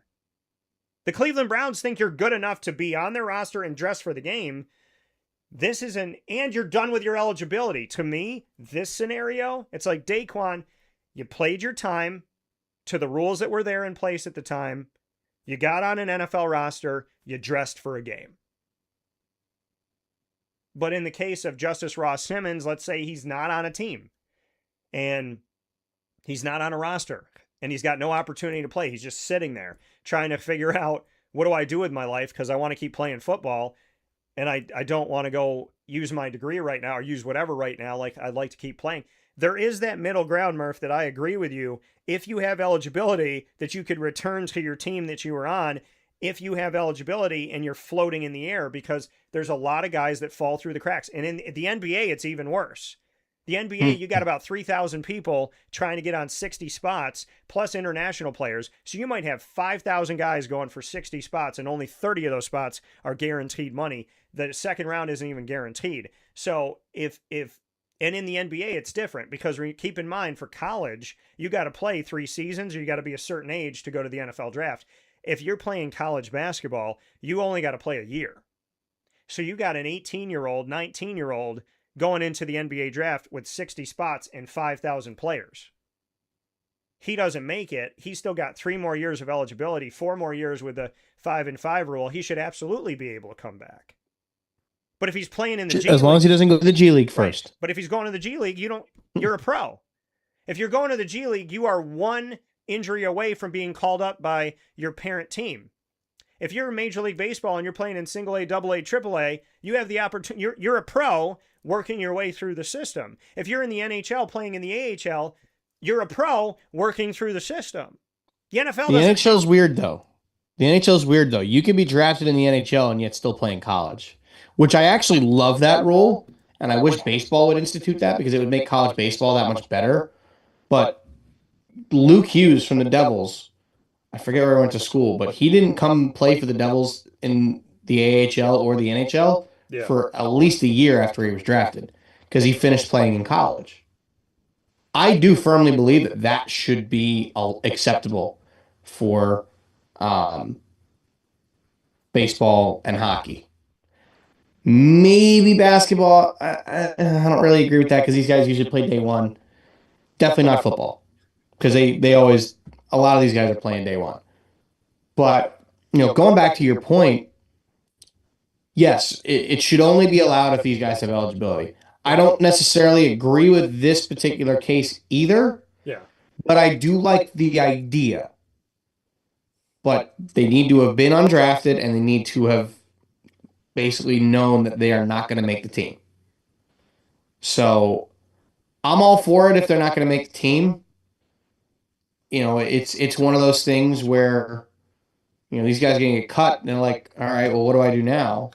Yeah. That's why I do think you should be allowed to go back to the end, to go back to college. Yeah. If you have eligibility. Right. So I think we're on the same page with that. I do think this whole thing is going to set some precedents or set some precedent that we will have rules on in probably the next year or within the year. Because and maybe if you want to extend an olive branch to like 6th and 7th round picks, where if they don't make the team and they still have eligibility, they could go back. Fine. Yeah. But for the most part, if you're picked at all, you're done. Yeah. But if you're not drafted and you're free to sign with anybody, and you sign with someone, and let's be honest, a lot of undrafted players don't make their teams. A lot do, but a lot more don't. There's a bunch of Syracuse players that in the last couple of years have made their team as an undrafted rookie. Sean Tucker has been with the Bucks as an undrafted free agent for now. I think he's going into his 4th year now, and he's gotten ample playing time. He's played on Monday Night Football. He's had a touchdown in every single season. So, I mean, there's a lot in this, Murph, because it's, if you finished your there's no retroactive eligibility, number one. Yeah, if you finished your eligibility, it's over. If you've signed with a team and you've played in an NFL preseason game, it's over. In my opinion, if you're floating in the air, and this is why I do this, and I think educators, I think teachers would agree with me on this. I think administrators would agree with me on this. If a kid is in limbo, in the purgatory of they're not in the NFL and they're not playing in college anymore, they're not in the NFL, they're not playing in college, they're not in the NBA, whatever league, and they're in this middle ground of like they still have eligibility, but they jump to the pros and it's not working out, that those kids that are kind of trapped in that storm in the middle, they should be able to come back to college. That's the only reason why I'll accept this rule, because I know that there's so many guys and girls that jump and they end up in this limbo. Yeah. And now they don't have their degree.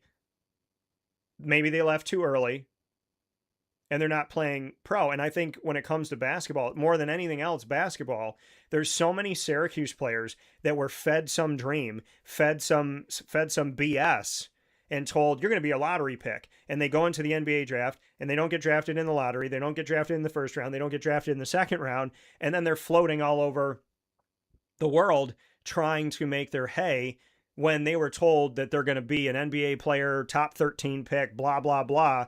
So they should be able to come back. I think Malachi Richardson, in my opinion, was lied to. I think Tyler Lydon was lied to. I think Tyler Ennis was lied to. So if they could come back and play their 2 years or 3 years or another year or whatever, I would have accepted that. They still had eligibility. They didn't get drafted. And they were in limbo. So I think that the players in limbo should be able to come back. But if Daquan Wright played in the 2 preseason games for the Cleveland Browns and, had 60 snaps in one game and 80 snaps in the other game, and then he goes and plays for LSU? Absolutely not. The kid that was in the G League last year and then went back and played in the SEC for college basketball in the middle of the season? Absolutely not. So do they have eligibility? There's no retroactive eligibility. Are they in limbo? Have they signed with a team, and have they played with that team? Because we have to be very clear that if we are going to allow something we've never allowed before, the NCAA has to do something that it's not doing. You have to put a fence around the rules you're creating. You cannot create rules and systems and not have a fence around them. There has to be a structure to your house. You cannot build your house on sand. There has to be a structure. And there's no structure. They're just building houses that literally the slightest gust of wind, the slightest, and it's gone. So we have to be really clear about, if you're going to do this thing where you're going to have, you can return after you go in the draft of whatever sport, you have to talk about the eligibility of it. What do you have to return to the team that you were on, regardless of who the coach is and what's going on with that right now, or if they jumped conferences? So do you have to return to the team? What is it about eligibility? There's no retroactive eligibility. And then what if you played for the team already? What if you signed with that team? Because you're right, not everybody's going to make the roster, but that's not the NCAA's fault if you don't make the roster. So like, if I get drafted, and like you said, if I get drafted, it's over. I get drafted in the 7th round, the first, it doesn't matter. I get drafted 60th pick in the NBA or 12th pick. I still got drafted. There's 5,000 people trying to get drafted. I still got drafted. So the NCAA has to have a clear-cut system of how they're going to go about this. And in my opinion, no retroactive eligibility. You still have to have eligibility at the time you left. You have to return to the team that you were on. You cannot go in the transfer portal. You cannot have played a game for this team. And then they got to figure out about the money, because Daquan got some type of pay to be on these rosters. So they got to figure out how that works out. Does he have to pay it back? Does he get to keep it? Does he get penalized having it because the 53-man roster hasn't been set yet? I mean, that's something we have to look at. Or do you tell these players that if they have eligibility, they can return after the 53-man roster's set? Because then you know for sure that they're in limbo. That's another question. I think that's a good point. I do think it's tough with the NCAA season starting before the NFL. Right. I do like that idea, but then these guys are probably going to be waiting 2-3 weeks before they're playing, because they're not going to know, granted, you might go back to your team, the offense is the same. Great. But he could have gone back to Ole Miss and the offense is completely different because Lane Kiffin's gone. Yeah. So, I'm okay if the guy wants to go, if his coach left and is somewhere else, I'm okay if that player wants to go play for that coach. I think that's the only exception to where they can go elsewhere, where the head coach is at another school or was let go. But I guess I would say if they've, here's the other thing too.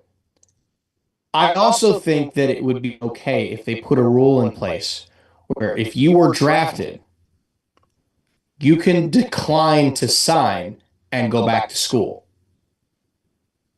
Because in the NFL, once you're drafted, that's it. You're done. So I'm okay with if you have a guy that gets drafted in round 6, round 7. Yeah. And they say, you know what? As much as I appreciate it, I'm going to go back to school. Because baseball has that. After 3 years, you're eligible for the MLB draft. Yeah. These college guys don't have to sign. Yeah. 4th-year guys, yeah, they're going to sign. They're usually going to get big underslot deals. But if you're a starting pitcher from Vanderbilt that gets drafted in round 4 with one more year of eligibility left by the Tigers, and you decide, you know what, I'm going to go back to school and see if I can get drafted higher next year, that I believe should be okay. Yeah. But in that case, you cannot have signed your contract. You will have had to decline to sign. Now, undrafted free agents case, different story. Yeah. I think in those cases, give the players up until the second week of the preseason. If they play, they play. That's fine. They can play in the game and still go back to college. But if they play in the game and these coaches are like, you know what, buddy, I'm sorry, we're going to cut you. Yeah. If you want to go back to school, you go back to school. If they clear waivers, they can go back to school. Yep.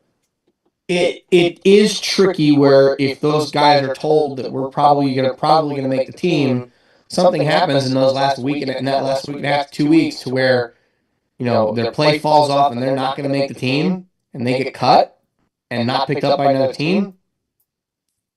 They're kind of in that limbo mode. Now, I am okay if you want to set the deadline at the day you have to set the 53-man roster. They just might not be able to play right away when they get back to school. Oh well. But better than not playing at all. I mean, that's true. That's why I think it would be okay. Right, but there has to be I mean, these kids have to learn that life is not, if I don't like the rules, I change them. And that's what it's becoming with the NCAA. If these kids don't like the rules that they signed, okay? When you sign to go into the NCAA, you sign to play football, basketball, tennis, golf, whatever. You're signing. You're agreeing to the contract. If you don't like the contract, I'm a business owner. If a business comes to me 3 months in and they go, I don't like the contract, tough noogies. You signed it. You signed the contract. I had a client come to me, Murph, years ago. They had 3 months left on their contract. He said, I woke up this morning and I decided that I don't want to do advertising anymore. So I'm not paying you anymore. And I responded to him and I said, that is a great idea for you to have 3 months from now. But until 3 months from now, you owe me money. So you can either pay me at the first of every month like you sign in your contract, or you can pay me a lump sum now. But I am going to promote you to the end of the line of this contract, and you're going to pay me to the end of the line of this contract because that is a legal binding agreement, and you agreed to that. So you're going to have to deal with that. I'm sorry that you feel the way that you feel, but it is not my fault that you woke up in the morning and decided to not keep your word, and I'm not going to be punished that you don't believe that you have to live up to what you sign and what you say and what you agree to. If you agree to something, that is what you agree to.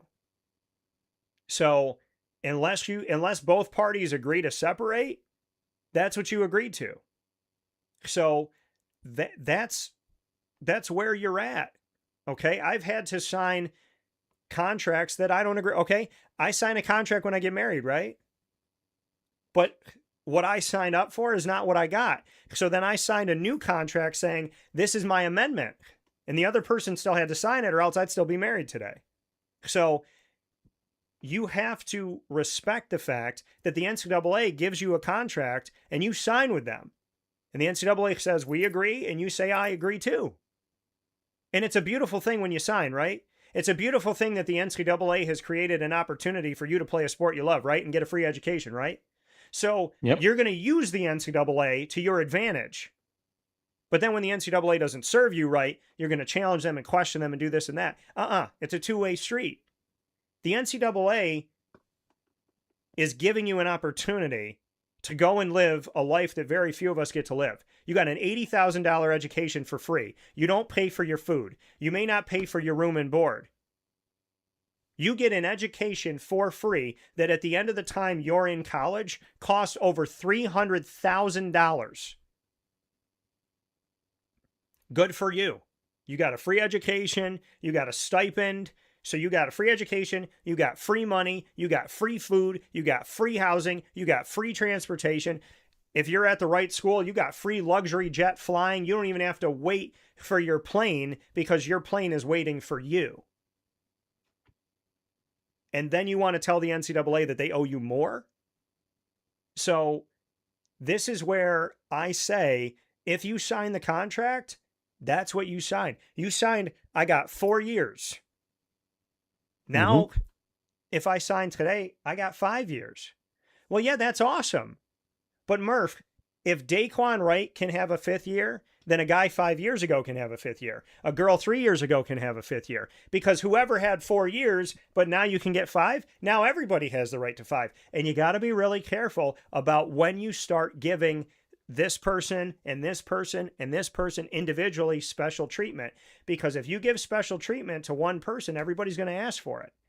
That's how life is. If you got 3 kids and you made turkey for dinner and one of your kids goes, I want spaghetti and meatballs, and then you made spaghetti and meatballs for that kid, but you told the other kids that they got to eat turkey, because now that kid wants peanut butter and jelly. And why do I want peanut butter and jelly? Because you made my brother spaghetti and meatballs. And then the other kid goes, well, I want clams. So now you got to be the mom or the dad that's making 4 meals because you let one kid do what they wanted to do, and then your other kid complained about it, and then your other kid complained about it, which they have every right to. So, again, I am for the kids in limbo because they're not playing pro, they're not in college, and if they have another year of eligibility, that means they probably didn't finish their degree. Yeah. So they're in a place where they don't have a degree and they don't have a professional career right now. So we should do something to help them. But you have to build parameters around that. And I would say that if you don't make the 53-man, if you're undrafted and you don't make the 53-man roster, as an example, if you're drafted to the NFL, no, you can't come back. If you're an undrafted rookie and you're on a team in the preseason and you don't make the 53-man roster, then yeah, you can come back. But guess what? You're at the mercy of the fact that you missed all of training camp. Maybe we got a new coaching staff. And I do not believe you should be able to follow your coach because these coaches change too much. I do not believe you should be able to follow your coach. I believe you should have to go back to the team you were on. And if they have a new coach, because think about it like this. If the head coach leaves, but the offensive coordinators, or think about it like this. If the head coach leaves and you say, well, you should be able to go with that coach. What if the head coach stays and they have a new offensive coordinator? The offense is still going to be different. So at what point do we, if I'm a quarterback and I'd say head coach only. Well, but this is the thing. If I'm a quarterback and I'm Trinidad Chambliss, if my head coach stays the same, but you get a new offensive coordinator, now it's not the same team. If your head coach and your offensive coordinator stays the same, but you got a new quarterback coach, then it doesn't stay the same. So, and Trevor Lawrence had 4 quarterback coaches in 4 years. So, and he was in the NFL. So to me, that you got to go back to the team you were on. Like, whatever. And if you got to sit out 3 weeks, oh well, because here's how I look at it. If you say to the NCAA, I'm not in the NFL, I'm not playing, and I want to play, and I got another year of eligibility, and the NCAA says, okay, you can either sit and watch the NFL or you can come back and play here. And then the NCAA says, well, you can't come back until the 53-man roster's set, so we know for sure you're not on a team. Then you say, well, that's too late. And the NCAA says, would you rather play 9 games or would you rather play no games? See, there has to be a structure to tell these children that they can't do whatever they want, however they want to do it. Because right now in the NCAA, if you don't like the rules, then you change them. I want to play here. I want to play there. I want to do this. I want to do that. I want to be on 9 teams in 5 years. I want to add another year of eligibility. I want to say that this is a medical red shirt. There are guys that are asking for red shirts in years that they played because their coach played them in more than 4 games. Because in college football, if you play in 4 games or less and you don't have a red shirt, you can consider that a red shirt year with the old rules. Well, now they're saying, well, they played me in 5 games, but in that 5th game, I only threw 2 snaps. It doesn't matter. You were out there. Everybody's looking for a loophole, Murph. And the more we pander to these kids that signed contracts that they don't like, the more we're telling the world that a signed contract doesn't mean anything. And if your word doesn't mean anything and a signed contract doesn't mean anything, then what means something in today's world? Yeah, and to be honest, I do think Daquan Wright kind of handled this the right way outside of the eligibility concern. But I think in terms of timing, he definitely handled it the right way. Now, I'm all for giving them until the 53-man rosters are set to decide if they're going to come back or not. But I'm all for these guys leaving early if they want. So Daquan Wright's leaving 2 weeks early versus when that date would actually, what is it? Maybe next Wednesday, I think they set the 53-man rosters, if I'm not mistaken. Yeah, so the 53-man roster, I believe it's next Wednesday. I'm checking it. Because first game's Thursday. Actually, no. Yeah. It might be Tuesday because first game's technically Wednesday night. So the rosters will be set. Let me see here. They almost cut the rosters down to 32 by Sunday at 6 p.m. Eastern time. So it's this Sunday. So it's this coming Sunday. Okay. Yep, 6 p.m. Eastern. So they have until this coming Sunday to set the 53-man rosters. Mm-hmm. If guys are getting the sense that they're not going to make the team, I think it is more than okay for them to ask the team for their release, as long as they clear waivers that it can go back to college. And as long as they haven't already played a year in the NFL. Correct. Yeah. If you've played a year, this is a one-time deal. If you play, like, it is the year that you would be a rookie. Because you know what's going to happen. If you try to do it after that, absolutely not. Because you know what's going to happen. Doesn't matter. A guy's going to be like, I went to the NFL, I got drafted in the second round, but I tore my ACL, and now I want to go back to college. Sorry. It's like, that's not. Sorry, bud. It's not our Doesn't fault matter. you got hurt. So doesn't matter. You're a veteran. You've been in the NFL for a year. Not our problem. Like I said, I'm all for if you want to have maybe starting in round 5, guys don't have to sign the contract if they don't want to. They can go back to school. Yeah, I'm okay with that. I'm okay with waiting until Sunday. If you don't make the team, or any other team for that matter, you can go back to school. Yeah. But I also think it is in some of these players' best interest to look at this more ahead of time and see, halfway through training camp, am I going to make the team or not? Yeah. If the answer starts to feel like no, then maybe you go to your front office and be like, hey, what are the realistic chances that I'm going to make this team? Because if you feel like I'm going to get cut, I'd rather you cut me now so that I can go back to school.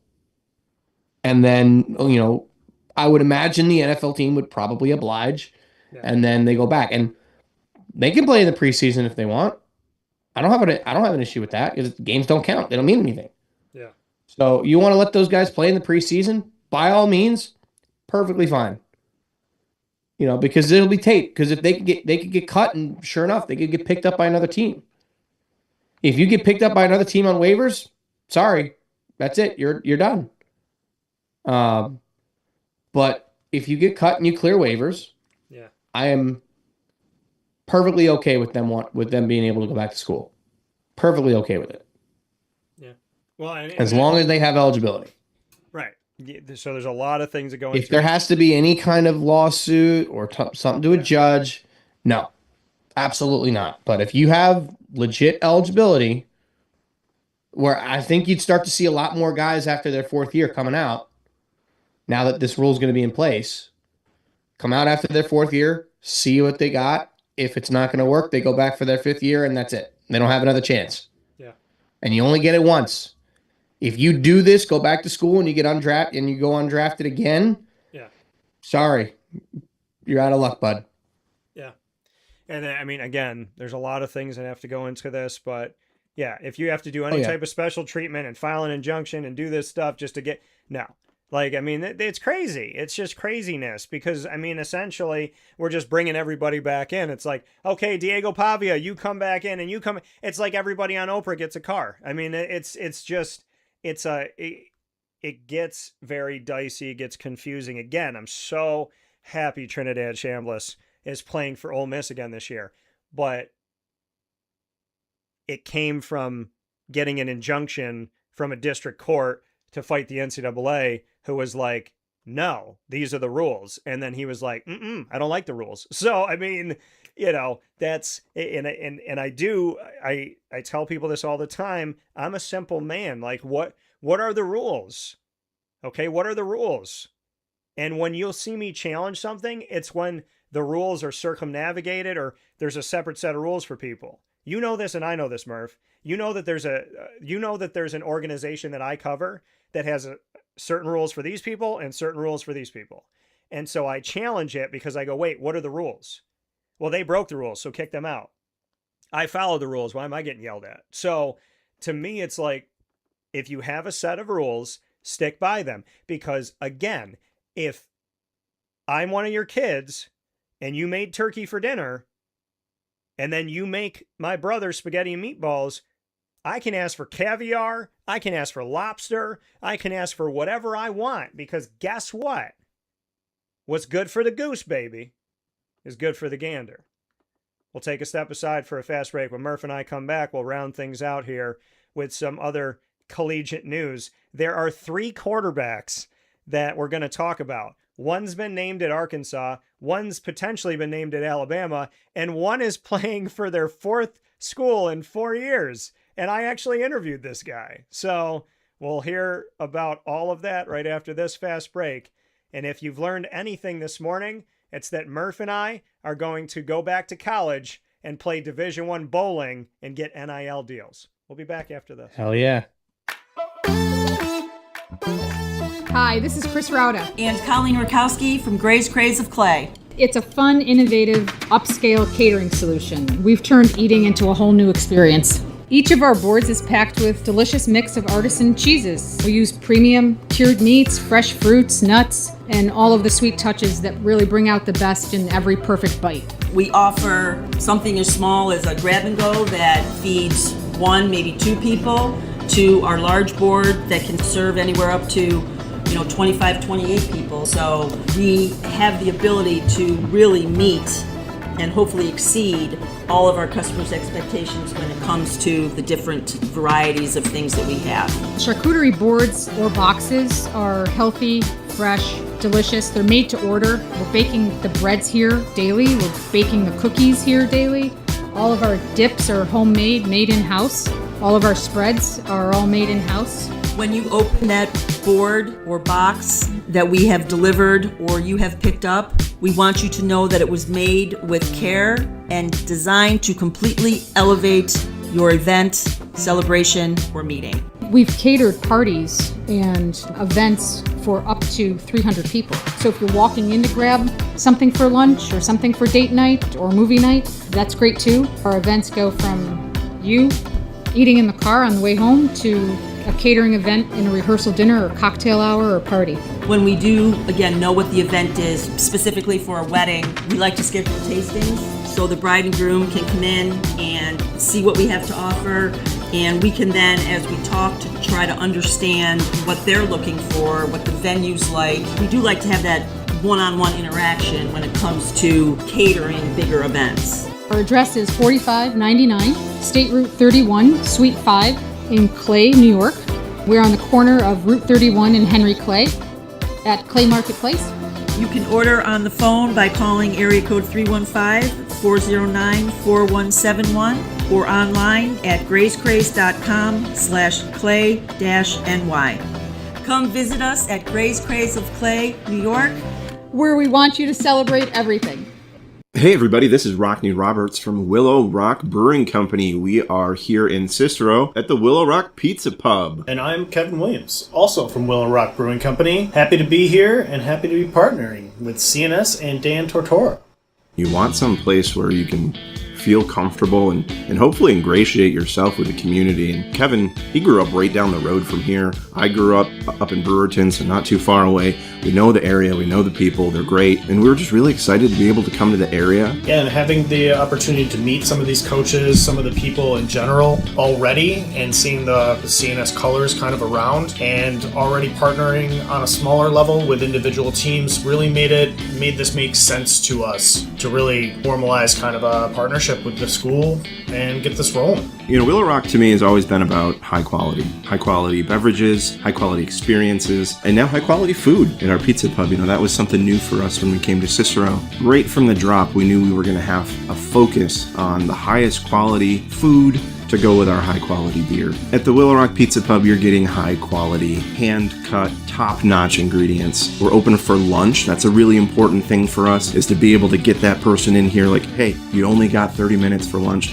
but we're going to have something for you that you can get quickly and available to everybody. Yeah, we wanted something that was just a little bit outside the box, a little bit outside of comfort zone, but still something that you could rely on to be consistent and easy to look at and easy to be like, oh, I can see myself eating this. I can see myself wanting to have that more than once. Eating a whole pizza like our beef on weck pizza, I've never seen one anywhere. It's just a great ideas, great inspiration across the board. We're their spot to stop. We're their friendly neighborhood watering hole bowl, as well as pizza place and place to stop for a restaurant. Not just beer drinkers here. We've got wines, we've got cocktails, we got non-alcoholic stuff for the kids. The location is more important today than it ever has been before, and we're lucky enough to be here in Cicero. The Willow Rock Pizza Pub is a place where you can bring your family. You can come in, you can grab a soda, you can relax. You can come after a game, before a game, your parents, your grandparents. Our goal is to make sure that everyone's comfortable here. We want students, we want athletes, we want your coaches. It's going to be a good time. So come here, enjoy the high quality food, high quality beverage that we're going to offer to everybody. And hey, go North Stars. We're so happy to have the North Stars. We are very much a kid-friendly establishment. We have tons of space outside for everybody to be playing outside, as well as listening to live music, enjoying some pizza. The Willow Rock Pizza Pub is open 6 days a week here in Cicero. That is Tuesday through Sunday. And our website is willowrockbrew.com, and our socials are at Willow Rock Brew. So find us on the net, find us in person. We'll see you soon.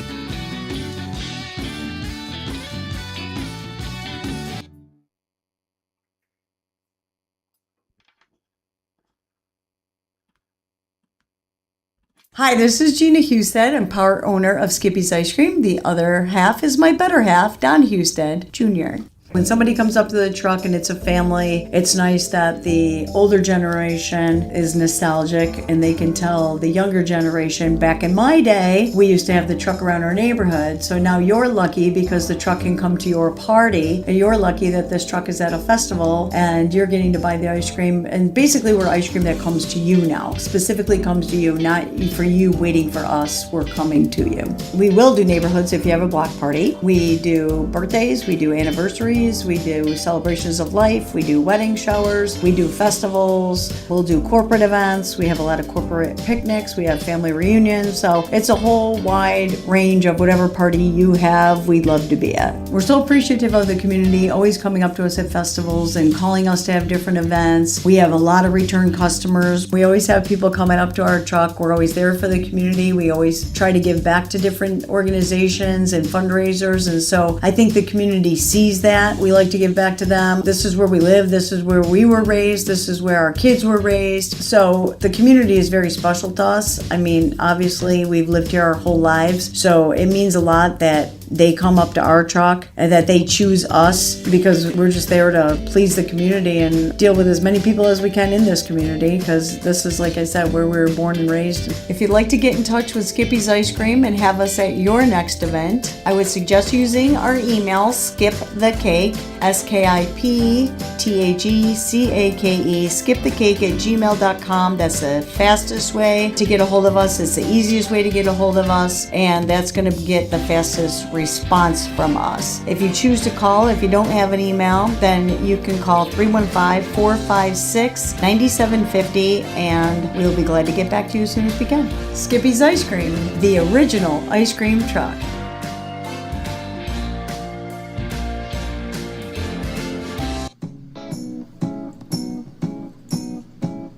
In these unique times, there are those in our community that give us a sense of normalcy and positivity. Pizza Man on 50 Oswego Street in Baldwinsville has been here for you for over 35 years and is here now. Call 315-638-1234 or order online at pizzamanbville.com to bring those familiar tastes into your home. And remember to come see our monthly on-site broadcasts centered around the community and our Baldwinsville Bees. Pizza Man in Baldwinsville. Any way you slice it, they are always here for you.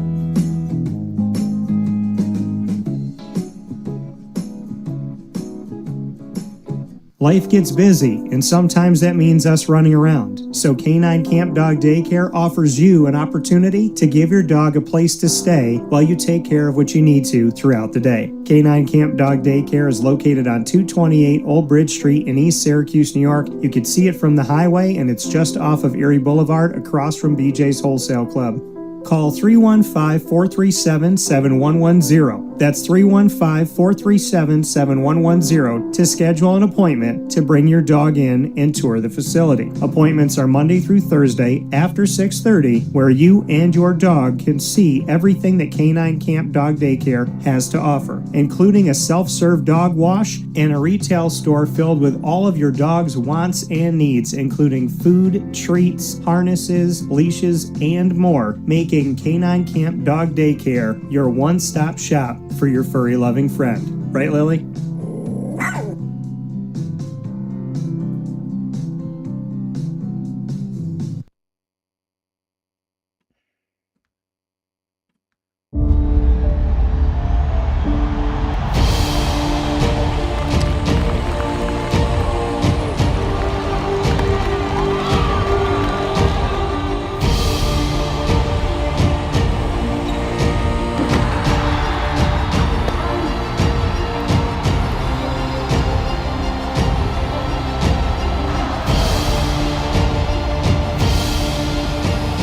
Big West, only the bold. Avicoli's restaurant, located on 7839 Oswego Road in Liverpool, New York, has been serving our community for decades. Your place to go for home cooking on the corner of Route 57 and Wetzel Road is just minutes from Liverpool High School. And every single month, Wake Up Call with Dan Tortora is on site, on location, with Liverpool sports, student athletes, coaches, and administration telling their stories throughout the year. We look forward to seeing you on site at Avicoli's for their casual pizza side, their fine dining, as well as their bar. And of course, you can order online at myavicolis.com. That's myavicollis.com. For takeout, delivery, and catering, call 315-622-5100. That's 315-622-5100. Come on in to the neighborhood spot Avicoli's, open 7 days a week in Liverpool, New York.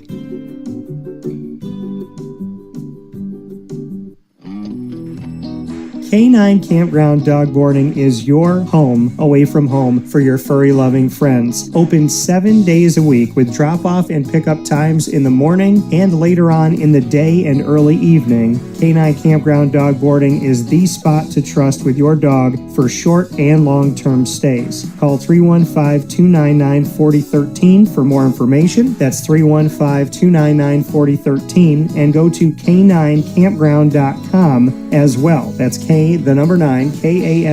ground.com, where you will find all of the information on their different cabins, which include the classic cabin, executive cabin, grand cabin, and luxury cabin. Canine Campground Dog Boarding, where your dog will have indoor and outdoor areas as well as their own private cabin for any size, any breed, as well as dogs with different needs. Dog parents and dogs alike choose Canine Campground Dog Boarding. Isn't that right, Lily?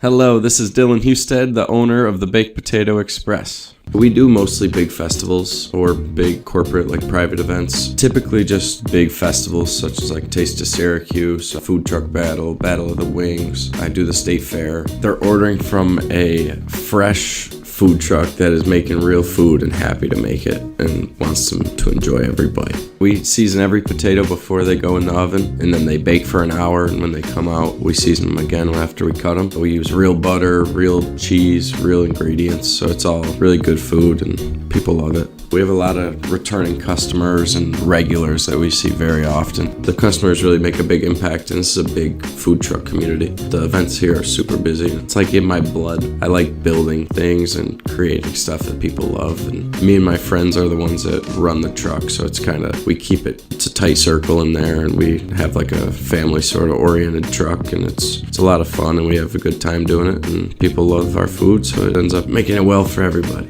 You can contact the Baked Potato Express at thebakedpotatoexpress@gmail.com or the Baked Potato Express on Instagram or TikTok.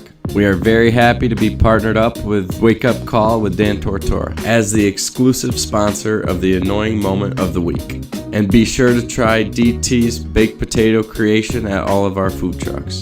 The Baked Potato Express. Let's get baked. Looking for your next ride? Look no further than Great Lakes Honda City, located on 7140 Henry Clay Boulevard in Liverpool, New York. Serving our community for decades, their new and pre-owned vast array of vehicles are available to you Monday through Saturday on site. To search from home, shop at GreatLakesHondaCity.com. Call 315-365-5576 to set up an appointment. That's 315-365-5576 for Great Lakes Honda City, 7140 Henry Clay Boulevard in Liverpool, New York. Great cars, great people, Great Lakes.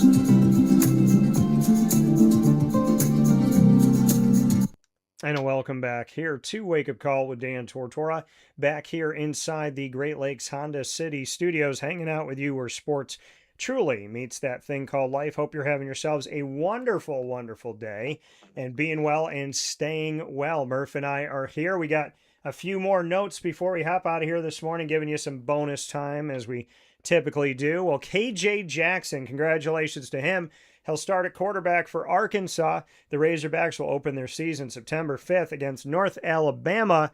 Ryan Silverfield, who I've known for many years as he coached the Memphis Tigers, is in his first season coaching the Arkansas Razorbacks, going from the American to the SEC. Yet another coach poached by the power conferences, so to speak, the autonomy group of the SEC, ACC, Big Ten, and Big 12 from the American. Now, Jackson has 6 career appearances, and he beat out Memphis transfer A.J. Hill for the job. Silverfield said, quote, "Excited about him," speaking of KJ Jackson, "and his role as QB1 with the future of our program. He's done an excellent job, so has A.J. Hill and all of our quarterbacks leading up to today," end quote. In his lone start against Missouri last season, Jackson was 11 of 17, 126 yards, and a touchdown in a Razorbacks 31-17 loss. For the season, he finished 33 of 54, 441 yards, and 3 touchdowns. Now, Silverfield said, quote, "It wasn't an easy decision, but a very confident one we made as a staff. It wasn't because of lack of talent by the others. It was a great mix of guys competing for that starting role," end quote. After the opener against the FCS Lions, the schedule ramps up for Jackson and the Razorbacks. On September 12th, they'll take on number 21 ranked Utah in non-conference play, and then they'll open SEC play against Georgia on September 19th. So he will definitely get challenged and get challenged early.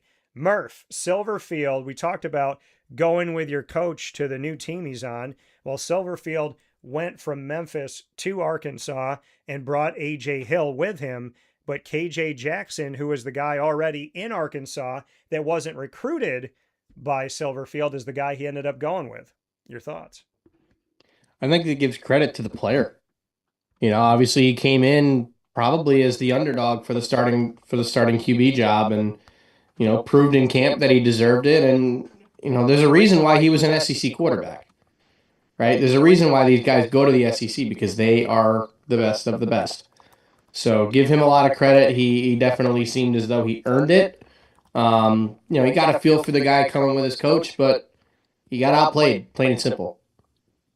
Yeah, I mean, so here we are, that we have our starting quarterback for Arkansas in Ryan Silverfield's first season as the coach of the Razorbacks after being the head coach of the Memphis Tigers for many seasons.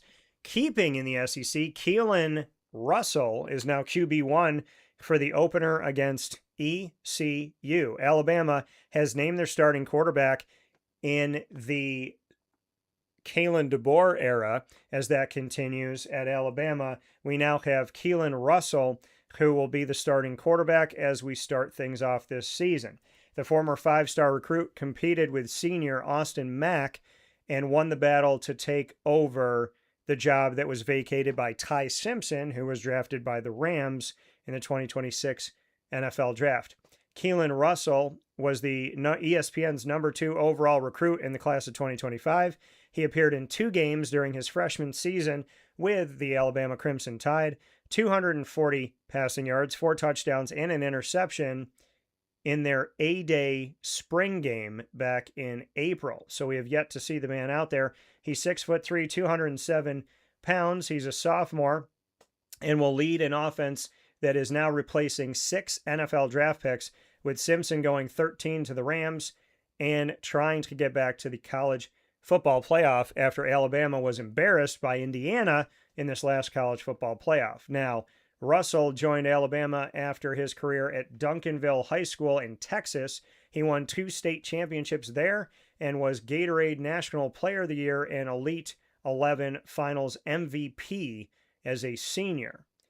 Now, Mack, who was fighting for the job as well, began his career at Washington in 2023. He's in his 4th year playing under Coach Kalen DeBoer. Speaking of another guy who came with his coach, and here we go, Murph. Kalen DeBoer brought in Austin Mack, but the guy that got the job is a guy that he went and recruited after knowing Austin Mack for a couple years before coming in here. So now we know the Crimson Tide have their quarterback against East Carolina on September 5th. That game will be at home in Alabama at noon Eastern time on ABC. So we're always looking at Alabama quarterbacks, and at one point they had 3 guys that have all been starters in the NFL, and Mac Jones, Jalen Hurts, and Tua Tagovailoa. So now the question becomes, is Keelan Russell going to be the guy that gets them back after they had Jalen Milroe, who I considered underwhelming, Ty Simpson, who wasn't that great and definitely didn't look good in the college football playoff.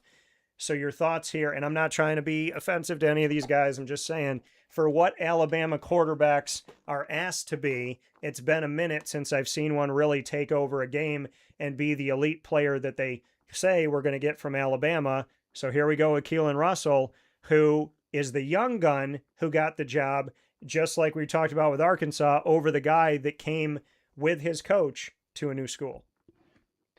Yeah, and I think, again, a lot of credit to the young kid. He clearly deserved it. Alabama's got a lot of expectations. So, to take over for a guy that just got drafted in round 1, who, you and I can both agree he probably didn't necessarily deserve to go in round 1, but based on with what team took him and knowing they probably weren't going to get another shot at him, I guess it made sense for him to be the heir apparent to Matthew Stafford. Yeah. I like that he's going to get more than a year. Because we're starting to see these guys only getting a year to play quarterback there, and then they just shoot up draft boards because they're play for Alabama, and who knows what they'll do in the NFL if they even make it to the NFL. Because Jalen Milroe's basically done nothing with the Seahawks, and yeah, he's got a ring, but he had nothing to do with it. He was just there. But yeah, he'll be at Alabama for the foreseeable future, at least 2 seasons, and it very well could bring Alabama back to the promised land if he is as good as they say he was. Being a very high recruit out of Texas and a former Gatorade National Player of the Year, that says something. That goes a long way. But Alabama's also very intimidating. Yeah. Bryant-Denny Stadium is not the easiest place to play in college football. They will boo you if you aren't good. Yeah. Because remember, Alabama fans are very much like Cowboys and Yankees fans. Remember, Jalen Hurts wasn't considered that good. Jalen Hurts was not considered that good by Alabama fans at a time, and then he went on to win an NFL title. So let's just remember that too. Yep, that is entirely true. But yeah, we'll get to see him for 2 years.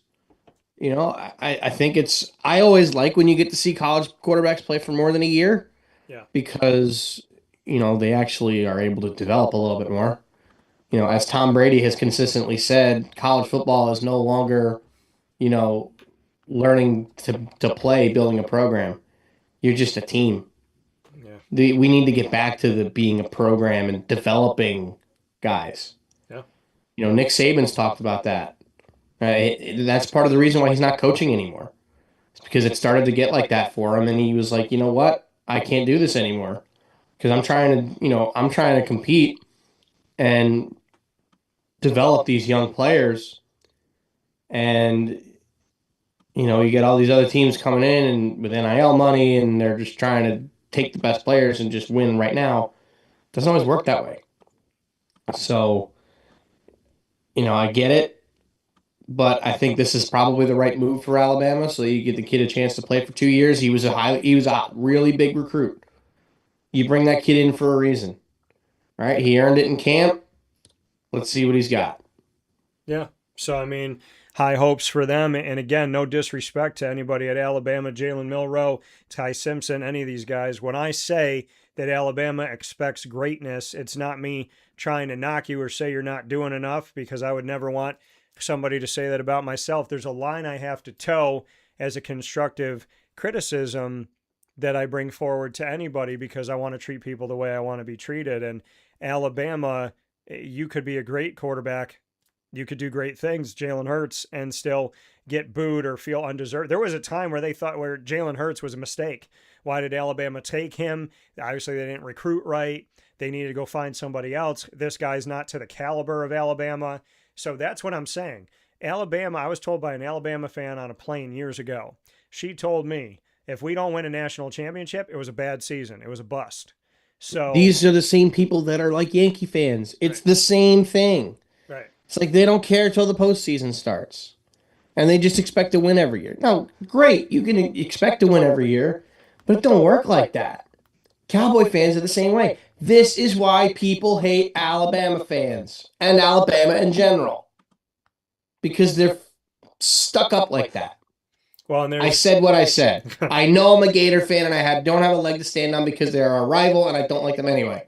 But I don't care. I have no hate. I have no reason to hate the Dallas Cowboys other than the fact that they're just really, really annoying and their fans are annoying. Same with the Eagles. But the Cowboys fans are going to be more like Alabama fans, where they just think they're going to win every year. Same with the Yankee fans. Yeah. I said what I said. Well, I mean, Call me a hypocrite. Well, call me crazy for SEC bias, but I said what I said. No, I mean, there is a notion that, you know, there's certain teams. Cowboys are supposed to win the Super Bowl every year. The Yankees are supposed to win the World Series every year. Alabama is supposed to win the college football playoff every year. There are some mentalities out there, but that's what I want to make clear when I talk about the quarterbacks, is that Jalen Milroe didn't wow me. Ty Simpson didn't wow me. I'm not trying to knock the guys or say they're not talented. It's just comparative to what Alabama typically is. I mean, these guys are like generational talents, supposed to happen all the time. But it's the same thing with Clemson, where Clemson had Deshaun Watson, they had Trevor Lawrence. So you got these fantastic guys, you got these awesome players, these incredible quarterbacks, and you strike and it works, and you strike and it works. But then you bring in a guy like DJ Uiagalelei and it didn't work out. And then you have a guy like Cade Klubnik, and Cade Klubnik, it took time, and Cade Klubnik still hasn't wowed some people. Yet I do believe Cade Klubnik will start for the New York Jets at some point this season. So pay close attention to week 4 is what I'll say as of right now. But this I'd say week 4, week 5 in that range. Yeah. So, I mean, again, I'm not knocking these guys by any stretch of the imagination. I'm just saying that what you expect Alabama to be and what they have been has not been to the caliber of quarterback that people expect, because you are the victim of your own success. Alabama's been so good that they can't ever have a quarterback that struggles. Clemson's been so good, they can't ever have a quarterback that struggles. You are the victim of your own success. So what was Alabama before Nick Saban? What was Clemson before Dabo Swinney? Let's take a look at, speaking of quarterbacks and speaking of the autonomy group, and I mentioned Clemson, well, in the same conference as Clemson is North Carolina when I interviewed this guy, but now there is another team he's playing for. Georgia Southern has named veteran quarterback Max Johnson their starting quarterback, making this the 4th program where he will be the starter. This will be the 7th season of college football for, again, everything we talked about today. This will be the 7th. Guys are literally professional college athletes. I mean, they're professional in playing collegiate athletics. What do they used to say? You could be a professional college student. Well, this is where we are right now. The 7th year for Max Johnson. He's 25 years old. He has been the QB1 for LSU. He's been the QB1 for Texas A&M. He's been the QB1 for North Carolina. And now he's the QB1 for Georgia Southern. He brings a proven track record to coach Clay Helton's team in the Sun Belt Conference. He's thrown for 6,355 yards, 49 touchdowns since arriving at LSU back in 2020 in the COVID year. He has come back from a devastating broken femur, God bless him, in Jesus' name, in 2024 while he was at North Carolina that required 5 surgeries. He transferred to Texas A&M from LSU in 2022 and to North Carolina in 2024. He's made 24 starts and 35 total appearances in college. Georgia Southern will open their season at home against Charleston Southern on September 5th, and then they will visit Clemson on September 12th, which just goes to show that when I start talking, God somehow makes me look like I brought it all together, but I definitely didn't do that on purpose. Max Johnson, 4 teams, 4 teams, 4 times a starting quarterback, 7 seasons in college football, and he'll find his way back to the ACC in the second week when Georgia Southern visits Clemson. Take it away, Murph. This is just funny at this point. I mean, this kid's been all over the place. He ain't a kid anymore, folks. He's a grown man at this point, still playing college football. 25. Imagine if I was still in college at age 25. That's only 3 years ago, folks. It was 2023. Yeah, that. And I think it also goes to show that this guy is not very good. He played at LSU. He played at Texas A&M. He played under Bill Belichick at UNC. And now he's going to little old Georgia Southern. A school that, I know you're not going to like me for saying it, but not a lot of people care about. He had to go there in order to start. Because he's not good enough to play anywhere else. So, I guess enjoy yourself this year, bud, because this is it. You're done. Well, for now. You're done after this, man. 20. For now. There also should be, I think, an age limit for college sports. Yeah. What was Chris Winkie back in the day? He went to the NFL at 26 years old or something crazy out of Florida State. Tyler Shuck was 27. Yeah, I mean, Tyler Shuck is married. Not that you can't I think get Tyler married. Shuck's only a year younger than Sam Darnold. Yeah. And Sam Darnold's been in the league for 8 years and he's won a championship. Yeah. People used to think it was crazy that Kurt Warner became an NFL quarterback after bagging groceries. But now Kurt Warner could have been 33 years old playing in college football and then become an NFL quarterback, which is so wild. It is so wild. Tyler Shuck is about to be 27. Yeah. And he's going to be 27 at the end of September. So he's going to be 27. And oh my goodness. And he's going into his sophomore year in the NFL. So he was September of 1999. Let's look at Sam Darnold for a minute. He is just under 2 years older than Tyler Shuck. He was drafted the year Tyler Shuck began college. That is bizarre, folks. And I know we talked about it after the big game in February. While we're on the subject of Sam Darnold, I want to give this man his flowers. And I want to tell everybody that maybe I wasn't right on the team he would win a championship for, but I told you that man would be a championship quarterback. It's been almost 10 years, 8 years it has been, since I said Sam Darnold's going to win a championship. Let's go, Murph. I did follow that up with for the Jets, but I was half right. He did win a championship. And can you say that he had all the weapons in the world and he got carried by his defense? Yes and no, because he was freaking awesome in the postseason. He's good. Sam Darnold proved that he is one of the top 10 quarterbacks in the NFL, and you don't have to be this incredible athlete to win a championship. He is a game manager. Yeah. But game managers can be very good. and he deserved it. And I was actually wait, hang on, don't go to break because I have it in the closet. Yeah.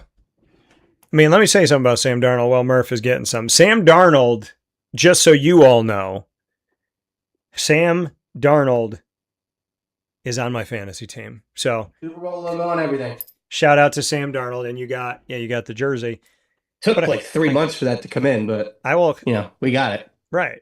I mean, and I will wear that jersey one of the 3 days at the Philly show. Let me tell you this Mark my words, I will wear that jersey. Let me tell you this about Sam Darnold. Okay, Sam Darnold has proven something that has been proven time and time again. If you leave the New York Jets, your career will get better. I know. To be fair, we gave him no chance.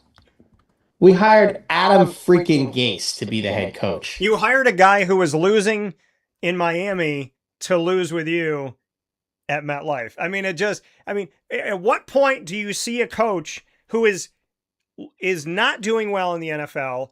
He's in your division, so not only do you know how bad, how not great it's gone, but you watched it twice a year, and you hire him. Like, how many times does somebody go, hey, that guy is losing over there. Let's bring him over here to lose with us. I mean, normally you reach out for a coach that you think is doing well somewhere, and you're like, okay, let's give it a shot. But Adam Gase was struggling with the Dolphins, and then the Jets hired him in the hopes that he would do the opposite. I mean, again, the New York Jets' decision-making is only rivaled by the Cleveland Browns. You're not wrong about that. And honestly, I think they made another mistake in the draft. Yeah. Look at how good Drew Aller looks, man. I was banging on the drum for them to take Drew Aller. Did I or did I not say that going into last season, Drew Aller was the best quarterback in that draft? Now, I'm not going to sit here and say that he is right now. I'm not saying that. But what I am saying is he very well might beat out Will Howard for their QB2 job. And very well could be their starter going into the next season for the Steelers. Maybe.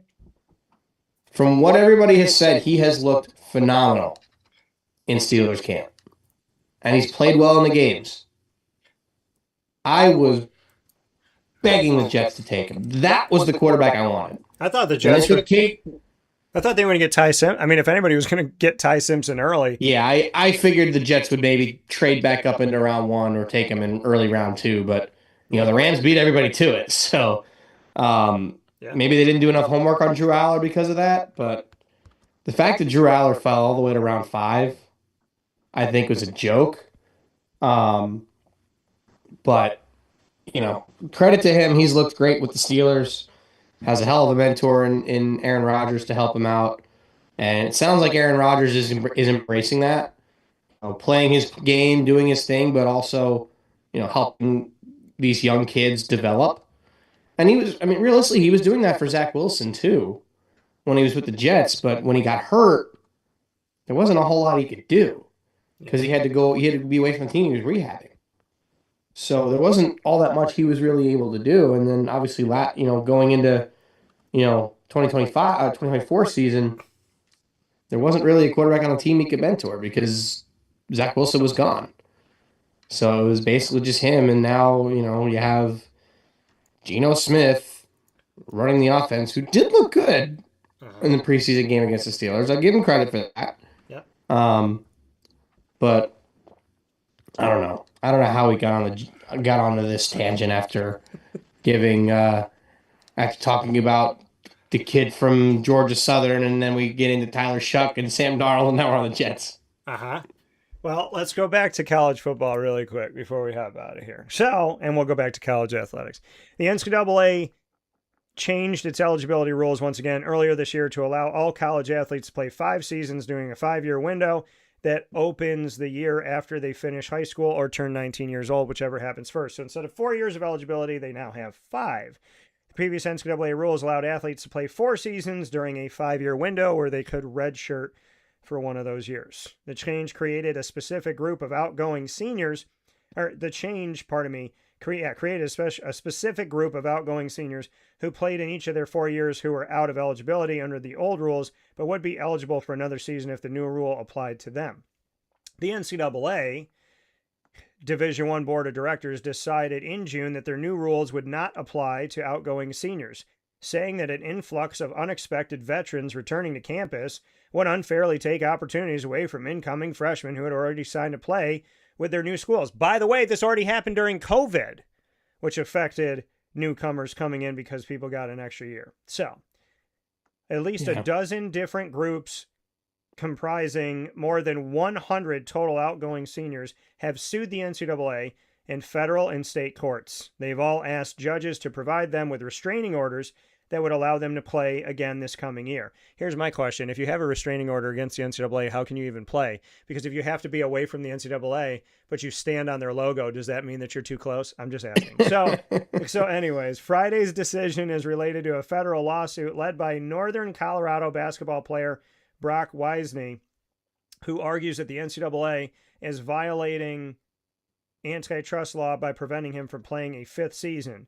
The case was the only eligibility lawsuit that was a class action case, which means that the judge's decision in this case applied to all athletes who had just completed their fourth season in the last 4 years. On July 31st, a federal judge granted all athletes a blanket order that would allow them to play in the upcoming season. Friday's order overturns that ruling. However, athletes who have filed separate lawsuits, many of them in state courts, and received restraining orders in those cases are not impacted by the Wisney case. One high-profile example includes a case filed in Louisiana earlier this week, this past week I'm guessing, in which 32 total athletes, including several football players who signed with NFL teams and some who are currently on NFL preseason rosters, were granted a restraining order by a local judge to return to college sports. The Wisney case did specifically open a window for athletes to transfer to new schools, so players looking to transfer would have needed to file a separate lawsuit even if the NCAA had lost its appeal in the Wisney case. The NCAA has not yet filed an appeal in Louisiana, but the association and conference level officials have consistently opposed rulings that allow players to return to college sports after they've signed pro contracts after their eligibility has expired for other reasons. Ryan Downton, one of the attorneys representing players in the Louisiana case, among several others, said Friday that his firm has already been working on filing additional requests for restraining orders in state courts. I want to thank ESPN and Pete Thamel for carrying this, because I believe that people that work in the media that do the work should get the credit. And so I'm going to give credit to Pete Thamel and hope that he and other media people do the same thing. So, yeah, so here we are, Murph. Again, people that want to play, that are told that they can't play, are now trying to play. I'm just confused. I'm very confused. I know it's one of those things that may or may not have an answer this year. They probably had to have seen this coming and just haven't done anything about it in order to either stop it or make rules that, set a basis for it. I think what we talked about earlier is what should be in place, honestly. They can sign the contract, but if they don't make the team, or any other team for that matter, they can go back. If they do make the team at any point where they are on the 53-man roster, that's it, you're done. You don't get to go back. Late round draft picks, if they want to not sign their contract and go back to school, by all means, go for it. But the NFL team should get rewarded with a pick. Kind of do what baseball does, and give them the pick after what. So like if it's a fifth round, fourth pick around 5, that team automatically gets the fifth pick around 5 in the following year's draft. To recuperate some of that. Yeah. But we'll see. I don't know. I'm a little flustered too. I really am. I'm just at a loss because, I mean, essentially it's like the NCAA files this and then it gets filed in this court and then it moves to that court and then it goes over to this court and then there's a separate case over here and then the NCAA lost this case, but then they appealed it and then they won it, but then it doesn't apply to this other thing. Okay. It's just, it's insane. I mean, essentially my dad's a lawyer.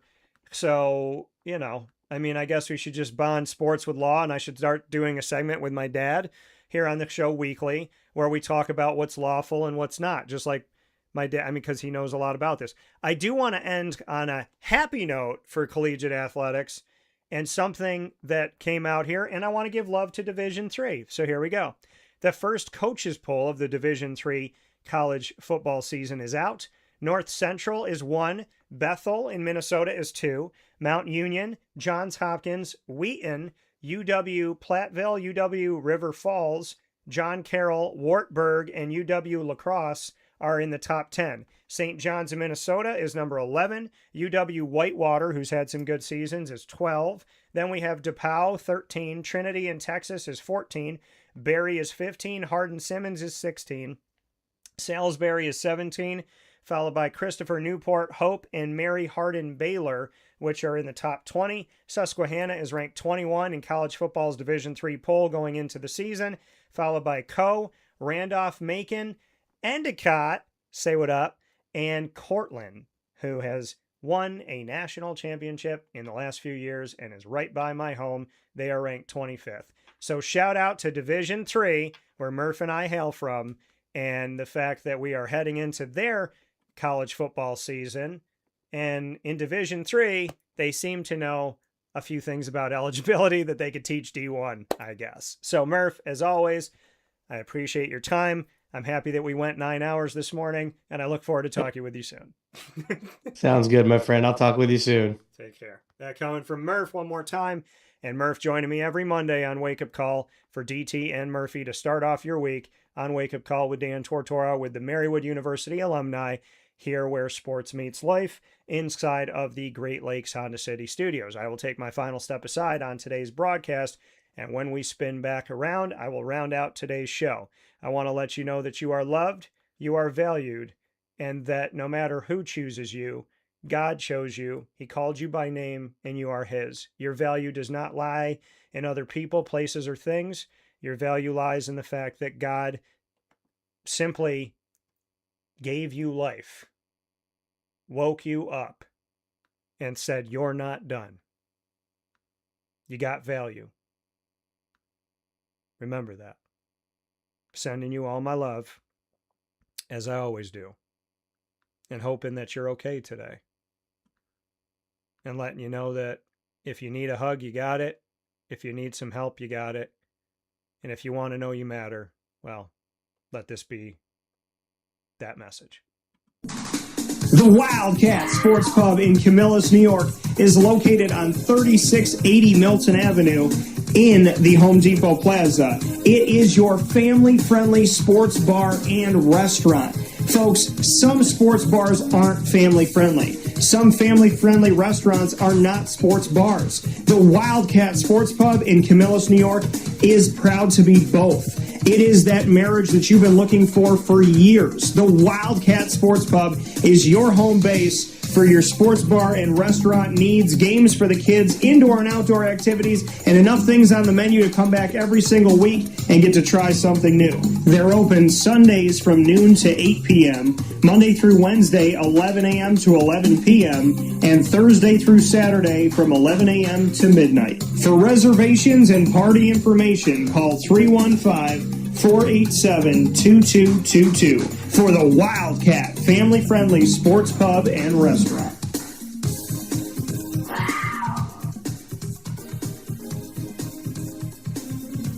GG Cards and Breaks. Like, comment, subscribe.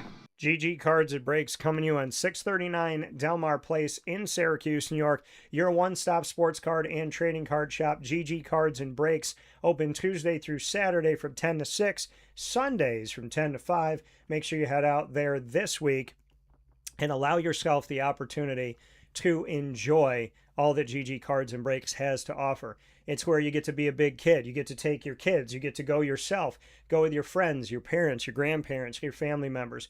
I have so many great memories with my grandmas and my mom and my dad of going to get sports cards and trading cards, to be a big kid. And at 40 years old, my mom will still buy me a pack of cards. Can't wait to give them to me. She'll buy a box and be excited and want to open it in the car with me. And, you know, my dad was the one that brought me to GG Cards and Breaks, and he did it on Father's Day 3 years ago. There's something to be said about places that just are warm, welcoming, and help you to stay a big kid. I will always tell you that I believe the best adults are the ones that keep their kid's spirit. And that doesn't mean the adults that are immature. It means the adults that remember how simple life used to be and appreciate the little things. And there are so many wonderful things at GG Cards and Breaks. It may just be a card, right? A piece of cardboard. But at the end of the day, it's a memory. At the end of the day, it's your favorite player. There's cards that I still have that I used to put on my dresser as a kid. I can look at a card and tell you where I got it, who I got it from, when I got it, how I got it. And I might not even be able to remember what I had for lunch yesterday. There are people that question the validity of my memory, but put a card in front of me and I'll tell you who it came from. Because there's those positive memories connected to that. And I want you to go make a memory. I got to bring my godson to his first ever sports card shop, give him his first ever pack of cards, give him his first ever card. And what did he just say to me last week? Uncle Dan, I want to go back to GG Cards and Breaks. I want to go back to that place you brought me. So make sure you head there today and make a memory. Tuesday through Saturday, they're open 10 to 6, Sundays 10 to 5. And they can't wait to see you on 639 Delmar Place in Syracuse, New York. With that being said, here on Wake Up Call, I've been announcing the quarterbacks that are starting, so I don't want to forget one here. The Tennessee Volunteers have named their quarterback. Faison Brandon has won the job. The true freshman will be the starting quarterback. He is from Greensboro, North Carolina. Shout out to Greensboro. I love when I get to visit Greensboro. He signed with the Tennessee Volunteers last December, spent the offseason competing with second-year quarterback George McIntyre at Tennessee for the Vols under Josh Heupel, who is a coach that I know from his time at UCF. Brandon will make his college debut against Furman on September 5th. That'll be on the SEC network at 3:30 p.m. Eastern Time, ahead of the Vols' Week 2 visit to Georgia Tech, which will happen on September 12th on ESPN at 7 p.m. Eastern Time. The Volunteers are currently ranked in the nation's top 25 in the AP poll at number 20. Brandon was ESPN's number 14 overall prospect in the 2026 cycle. He will replace former Vols quarterback Joey Aguilar, who is now a backup quarterback for the Jacksonville Jaguars. The team went 8-5 last year, and there will be 8 returning starters on offense to be around Faison Brandon. They include 1,000-yard rusher Deshaun Bishop, 2025 team receptions leader Braylon Staley, and former 5-star receiver Mike Matthews, who caught 53 passes for 813 yards and 4 touchdowns in his sophomore season last fall. Brandon was the 2024 North Carolina Gatorade Football Player of the Year. He initially committed to Tennessee in August of 2024, and he has been long considered the Vols' quarterback of the future. He threw for 6,956 yards and 82 touchdowns as a 3-year starter at Grimsley High School, where he had a record of 35-1 and led his program at Grimsley High School to 2 state titles in the state of North Carolina. So God bless, congratulations, and Godspeed to Faison Brandon. We now know 3 starters as of just this show in the SEC, starting for Arkansas, Alabama, and now Tennessee, naming them all. So shout out to each of them and congratulations, and hope all goes well as you step forward in your careers. As we step forward on Wake Up Call, I want to thank you for being with us up and down the East Coast, the Midwest, the West Coast, and all around the globe on YouTube.com and Facebook.com, both /WakeUpCallDT, and on WakeUpCallDT.mixlr.com. However you're connected with the show, thanks for hanging out with us. And of course, going to Amazon Music, Audible, iHeartRadio, iTunes, and Apple Podcasts, Player FM, Podbean, Podchaser.com, Podvine, Spotify, TuneIn, and YouTube. by searching Wake Up Call with Dan Tortora, or one word, Wake Up Call DT. Make sure to follow, subscribe, like, and download us on all of these channels. You can also ask Alexa or your Google Home device to play the latest episode of Wake Up Call with Dan Tortora, and they'll do that for you as well. Many thanks to Great Lakes Honda City, the Wildcat Sports Pub, GG Cards and Brakes, Ma and Pa's, the snack capital of the world, the Baked Potato Express, where I have on their food trucks my Wake Up Call breakfast potato, Gray's Craze of Clay, New York, Skippy's Ice Cream, Canine Camp Dog Daycare, Pizza Man, Mother's Cupboard, where I have my own breakfast sandwich, the Cuse Mac Mother, open 7 days a week for you on 3709 James Street in Syracuse from 6 a.m. to 1:30 p.m. Canine Campground Dog Boarding, Chick-fil-A Cicero, Avicoli's, Game Point Sports Complex, Willow Rock Pizza Pub, and the Willow Rock Brewing Company. And of course, we are the exclusive multimedia marketing partner of your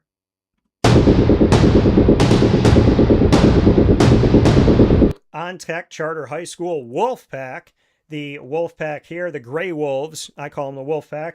You'll see it as both, but the Gray Wolves of OnTech Charter High School, big time thanks to them for being our first high school to ever sign a multimedia marketing partnership of this magnitude here in our community of Central and Upstate New York. So many thanks to OnTech Charter High School. I want to let you know about OnTech, that they have so much to offer as a fresh start for high school success. They have no district, so any student or student athlete in New York State can go to OnTech Charter Public School there. That charter high school is a public school, personalized learning with hands-on opportunities, a growing athletic program that's focused on graduation and career readiness, and the student-staff relationships are strong and go well beyond the classroom teachings into helping with mental health, emotional health, overall health, social media, in a high school that is truly different, open to everyone throughout New York State. As I mentioned, be a part of the Wolfpack, where they put a premium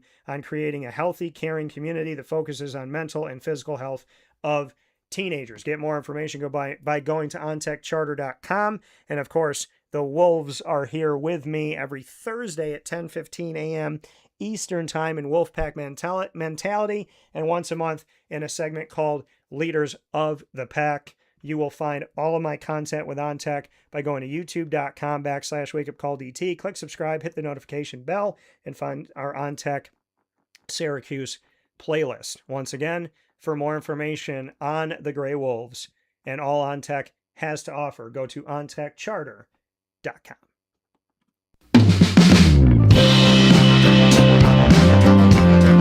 The Binghamton University Bearcats are exclusive multimedia marketing partners with Wake Up Call with Dan Tortora. Find your Bearcats every Tuesday during Bearcat time at 10 a.m. Eastern Time, with student athletes, coaches, and administration joining me throughout the year. Your Bearcats are on youtube.com/wakeupcalldt. Click subscribe, hit the notification bell, and find over 160 episodes with the Bearcats. You can also find the Bearcats on wakeupcalldt.com's homepage and underneath the exclusive partners tab. For more information, go to binghamtonbearcats.com and go Bearcats. With that being said, here on Wake Up Call with Dan Tortora, I want to thank you for being a part of the show. I want to thank Murph for being my co-host every Monday for DT and Murphy to start off your week. I hope you have a beautiful, wonderful week. Please know that God loves you. And as always, God bless, no stress, do your best. Sometimes you just have to be still and remember who God is and that it's His job, not yours.